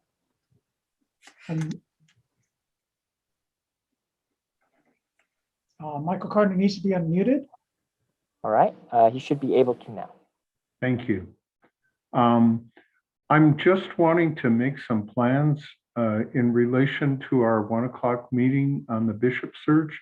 Craig, could you look at my messages in the chat and respond to them, please? I did, and I will respond right now after we were taking care of the vote, and now I will respond. If we could come back to that question, but this business needs to continue, obviously. Thank you. Thank you. Canon Chancellor Steve Hutchinson. I wanted to point out, because we didn't mention it earlier, that Article 18 of our Constitution requires that constitutional amendments pass by a 2/3 vote. Okay, thank you. It doesn't change the outcome of this. Sorry? It does not change the outcome of the vote we just took. No, it doesn't. It just says that that for any of these, either of these amendments to be adopted, they have to pass in both orders by 2/3 vote. Okay, thank you. Okay, now we can move to voting on Article 15 on the election of a bishop. And we would use the same procedure as we did for the last one. Okay. So I think I'm caught up finally in terms of all the polls that we need. So I'll just launch them. I'm going to lower everybody's hands just so we have a fresh slate. And again, to reiterate, this first poll is for clergy only. Clergy only, everybody else ignore, please, and you'll have your chance in just a moment. So, oh, do we have a point of order from Holy Spirit? Let me see. Spirit?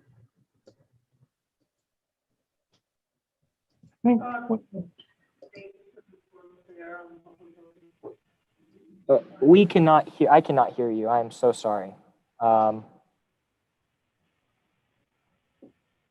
Can we we just restate what it is, Article 15, so everybody's clear? We don't have this. Yes, I just posted on the screen, Article 15, election of a bishop, Section 2. Election of a bishop, bishop coadjutor, or bishop suffragan shall be made in the following manner. The clergy and lay delegates shall vote by orders, and election shall be by ballot. A quorum for election of a bishop or bishop coadjutor shall require the presence of lay delegates from 2/3 of all congregations entitled to vote, 1/3 of all of the clergy entitled to vote. An election shall require a majority of 50+1 in both orders. Thank you. Great. With your permission, Bishop, I can launch the poll. Great. So again, clergy only. And obviously the second question is if there are 2 clergy on 1 computer, you get to vote on that second one. Everybody else, not applicable. One in the lay order, but it's 1/3 of clergy, again, just because there are so many.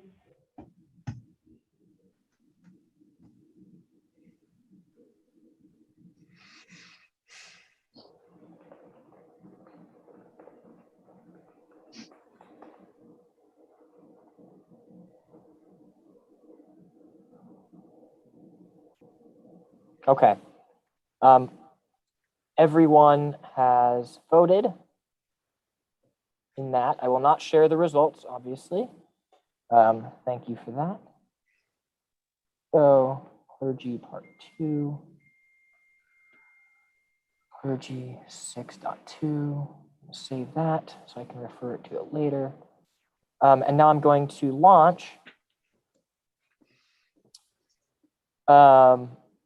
Resolution 6, Part 2, which was Article 15, for all lay delegates. So again, clergy, do not vote in this one. Delegates, please do. Delegates and other lay people.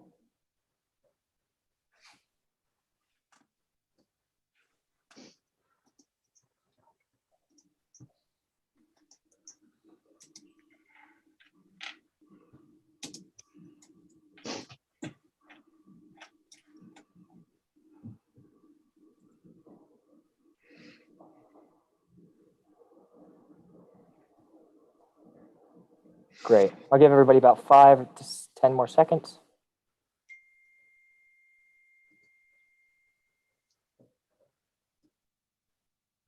Okay. Great. I'm going to end this poll. I'm going to start by sharing, since it's already up, I'll start by sharing the lay results, if that's acceptable. So here are the totals on this question. We received 34 plus 3 yeses plus 1 yes in the chat. So that makes 38 yes, and 53 plus 1 in the chat, 54 no. So 38 yes and 54 no on this from the lay delegates. And then just stop share results. And then for the clergy results so there were 12 yes votes plus, 13 yes votes and 19 no votes. So it was 13 yes and 9 no. Or 13 yes, 19 no. I just said it wrong. 13 yes, 19 no. Thank you. So that fails as well. So the entire resolution number 6 does not advance and does not become part of the Constitution of the Episcopal Diocese of Utah. Okay, thank you. So I believe that concludes the resolutions for the 116th Convention of the Episcopal Diocese of Utah. We still have a few things to go forward with at this convention. We have the report of Perpetual Trust. Here we are. Perpetual Trust is going to be playing in just a moment.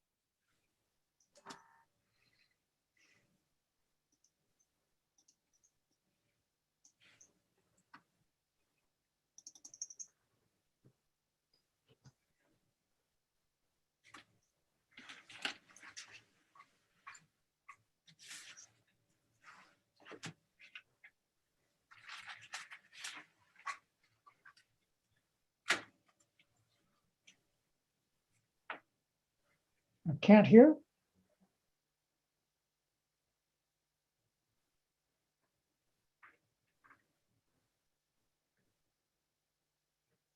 I will, in the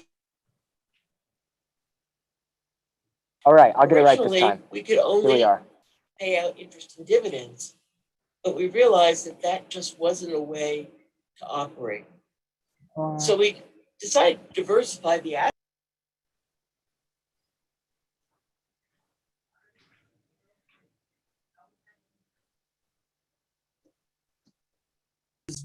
As much in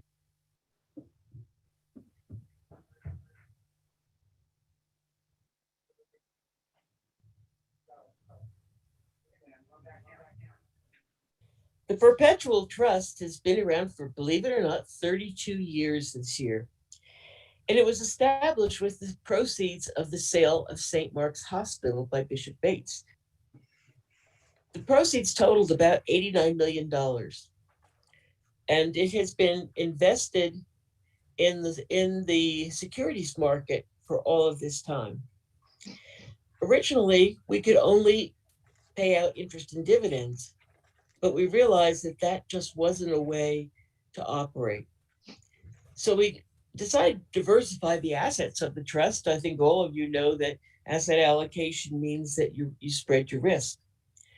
And at the same time, because we wouldn't have as much interest and dividends, we developed a formula that we could pay out 5% of a 48-month rolling average market value.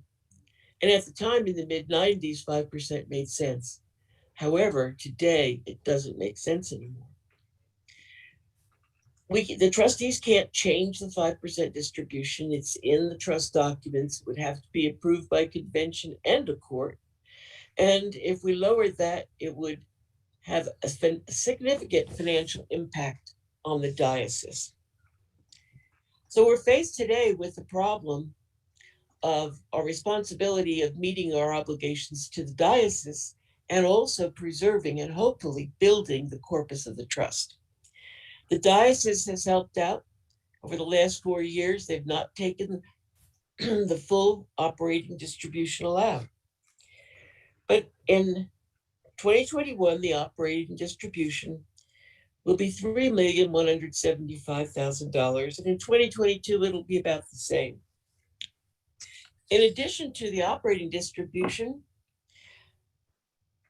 the trust owes interest and principal on the loan funding the Project Jubilee capital improvements.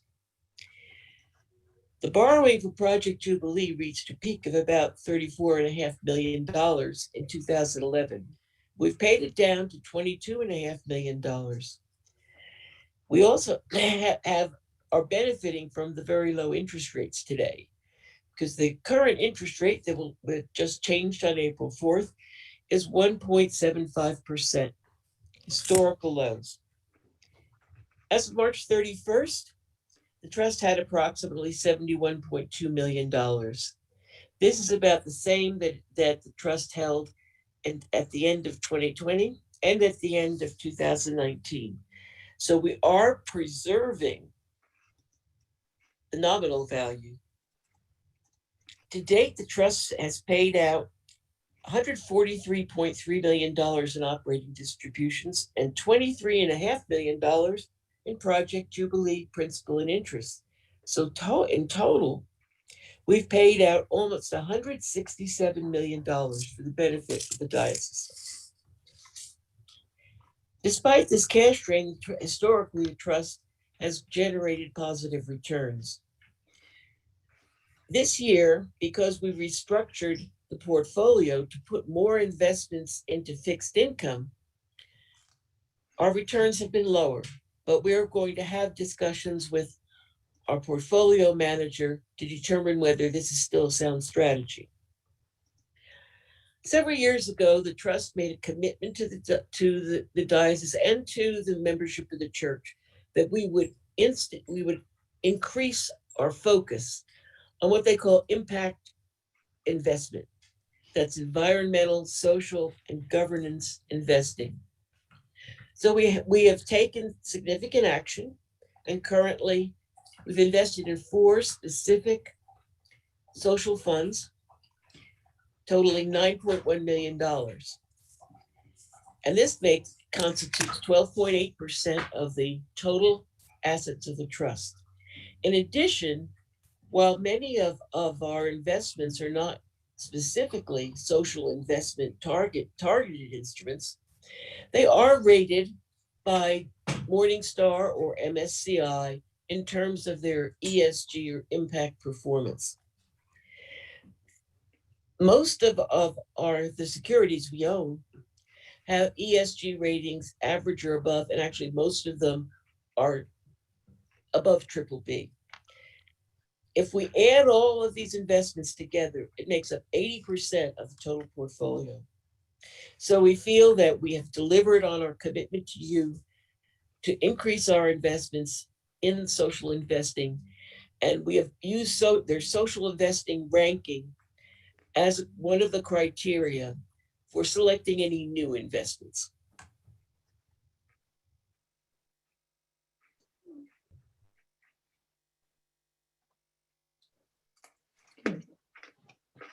Thank you.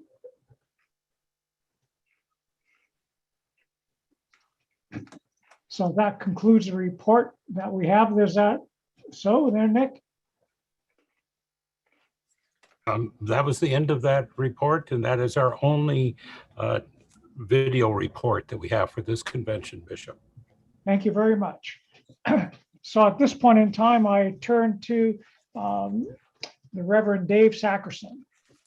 Thank you, Bishop Tayashi. Turn down. An evaluation has been sent via email to all convention attendees. If you would kindly complete the short form, it would be greatly appreciated. And immediately following the close of convention, we will break until 1 p.m. We got 3 minutes. The nominating committee will then present their report and break out into groups. The standing committee will meet immediately following the close of convention for an organizational meeting. A Zoom link will be sent to the members via email. And that's it. Thank you. Thank you very much, Dave. So now I want to recognize the following groups in the devotion to the task. The Resolutions Committee, which Mr. Brandon Birmingham, Esquire Chair, the Reverend Christopher Zarkey, Mr. Forrest Kutch, and Canon Chancellor Stephen Hutchinson, ex officio. And those on the Constitution canons are Ms. Sandra Lee Corp, Esquire, Dr. G. Ronald Kastner, Mr. Rick Knuth, Esquire, the Reverend Lee Montgomery, and Canon Chancellor Stephen Hutchinson, Esquire, ex officio. And give thanks to the Committee on Convention Planning Arrangement, Ms. Angie Rogers, Chair, Canon Chancellor Stephen Hutchinson, Esquire, Mr. Nicholas Cockrell, Ms. Monica Daly, Ms. Rhonda Uber, and Canon Craig Worth. At this moment in time, then, for all those who have been elected and appointed to serve on the various committees and commissions of the Episcopal Diocese of Utah, I now commission you for your service and thank you for the time and effort that will take. And I believe that you're all well qualified for this role and responsibility. So in the name of the Father and the Son and the Holy Spirit, and I commission you for the work set forth as we move forward into the coming year. Therefore, now at this point in time, I will ask, excuse me, we have a hand from Michael Carney. Thank you, Bishop. The nominating committee is eager to share with you some of what we've been learning from the survey and the listening groups. But I personally am not ready to start talking until everybody's had a bit of a break here. So let's convene back at 1:30, and we will look forward to a good discussion then, a presentation and a discussion for lay people. And I believe Nick has just posted the link in the chat. I suggest you Well, I think we're going to have to copy that out of here and wait for this meeting to close in order to log on to it. Am I right, Craig? Yes, and you do have that link in your email. Everyone who is here does have that link, and it says Saturday links, and it is prominent in that. So that would be a good way to do it. The other thing that we'll do as soon as we adjourn here, we'll open that link, and I think that's wise to wait till 1:30, but it will be open with a graphic that says the meeting starts at 1:30 for anyone else who does happen to log on. So I think we'll be in good, but yes, copying that link would be one way to do it. And otherwise go to your email that you registered with, and you will see that link in there from the email marked Saturday links. Yep, and actually I'll even add on to that. I sent an email in the middle of convention about 30 minutes ago, so it should be right at the top of your email. I had some time to do that in the middle of all this. And also, if you click that link, you can put in your email and it'll automatically send you the link so you don't lose it. So click on it now, check your email, it doesn't matter. But that's all I'll say, because I do have to jump onto the other one too. Okay, thank you. Thank you. The Reverend Lynn Briggs. There you go. She should have muted. Okay. Thank you, Bishop. Very quickly, I wanted to thank Nick Cockrell for all his hard work today. I think he worked harder than he expected to, and we appreciate your efforts a lot, Nick. Thank you. That means a lot. Thank you all. I appreciate it. Yes, I don't know how you had time to send out that email. I really don't. And also thank you to all of you who participated. On one level, you can say, boy, when we discuss resolutions so intently and for so long, isn't that rather painful? And the answer is, well, it can be, but it also represents that people are concerned. And the fact that you're concerned about these matters means a great deal to me, as opposed to simply saying, just pass everything. So thank you so very much for that. At this point in time, then I would move, ask for a motion to adjourn the convention. Do we have a motion to adjourn convention? Okay, it looks like Kristen Madden's hand went up very quickly. Kristen. I'm a fast woman. May we cease convention meeting? I'm sorry. Yeah, yes, I think we can, and I think Rick Stevenson's hand went up to second it right away too. Is that correct, Rick? Yep, it is. Okay, so we will just do a simple waving of hands to agree for the adjourning of the convention. All in favor, wave your hands. Okay. And anyone opposed, please wave your hand. I don't see anyone who is opposed to this. So therefore, as the Bishop of the Episcopal Diocese of Utah, I declare that the 166th Convention of the Episcopal Diocese of Utah is hereby adjourned. Thanks be to God. Hallelujah. Hallelujah. Hallelujah. Hallelujah. All right. Hallelujah. I'm closing this meeting in 10 seconds. So click on that Zoom link if you want to do another reminder to get to the next meeting, but it should be in your inbox.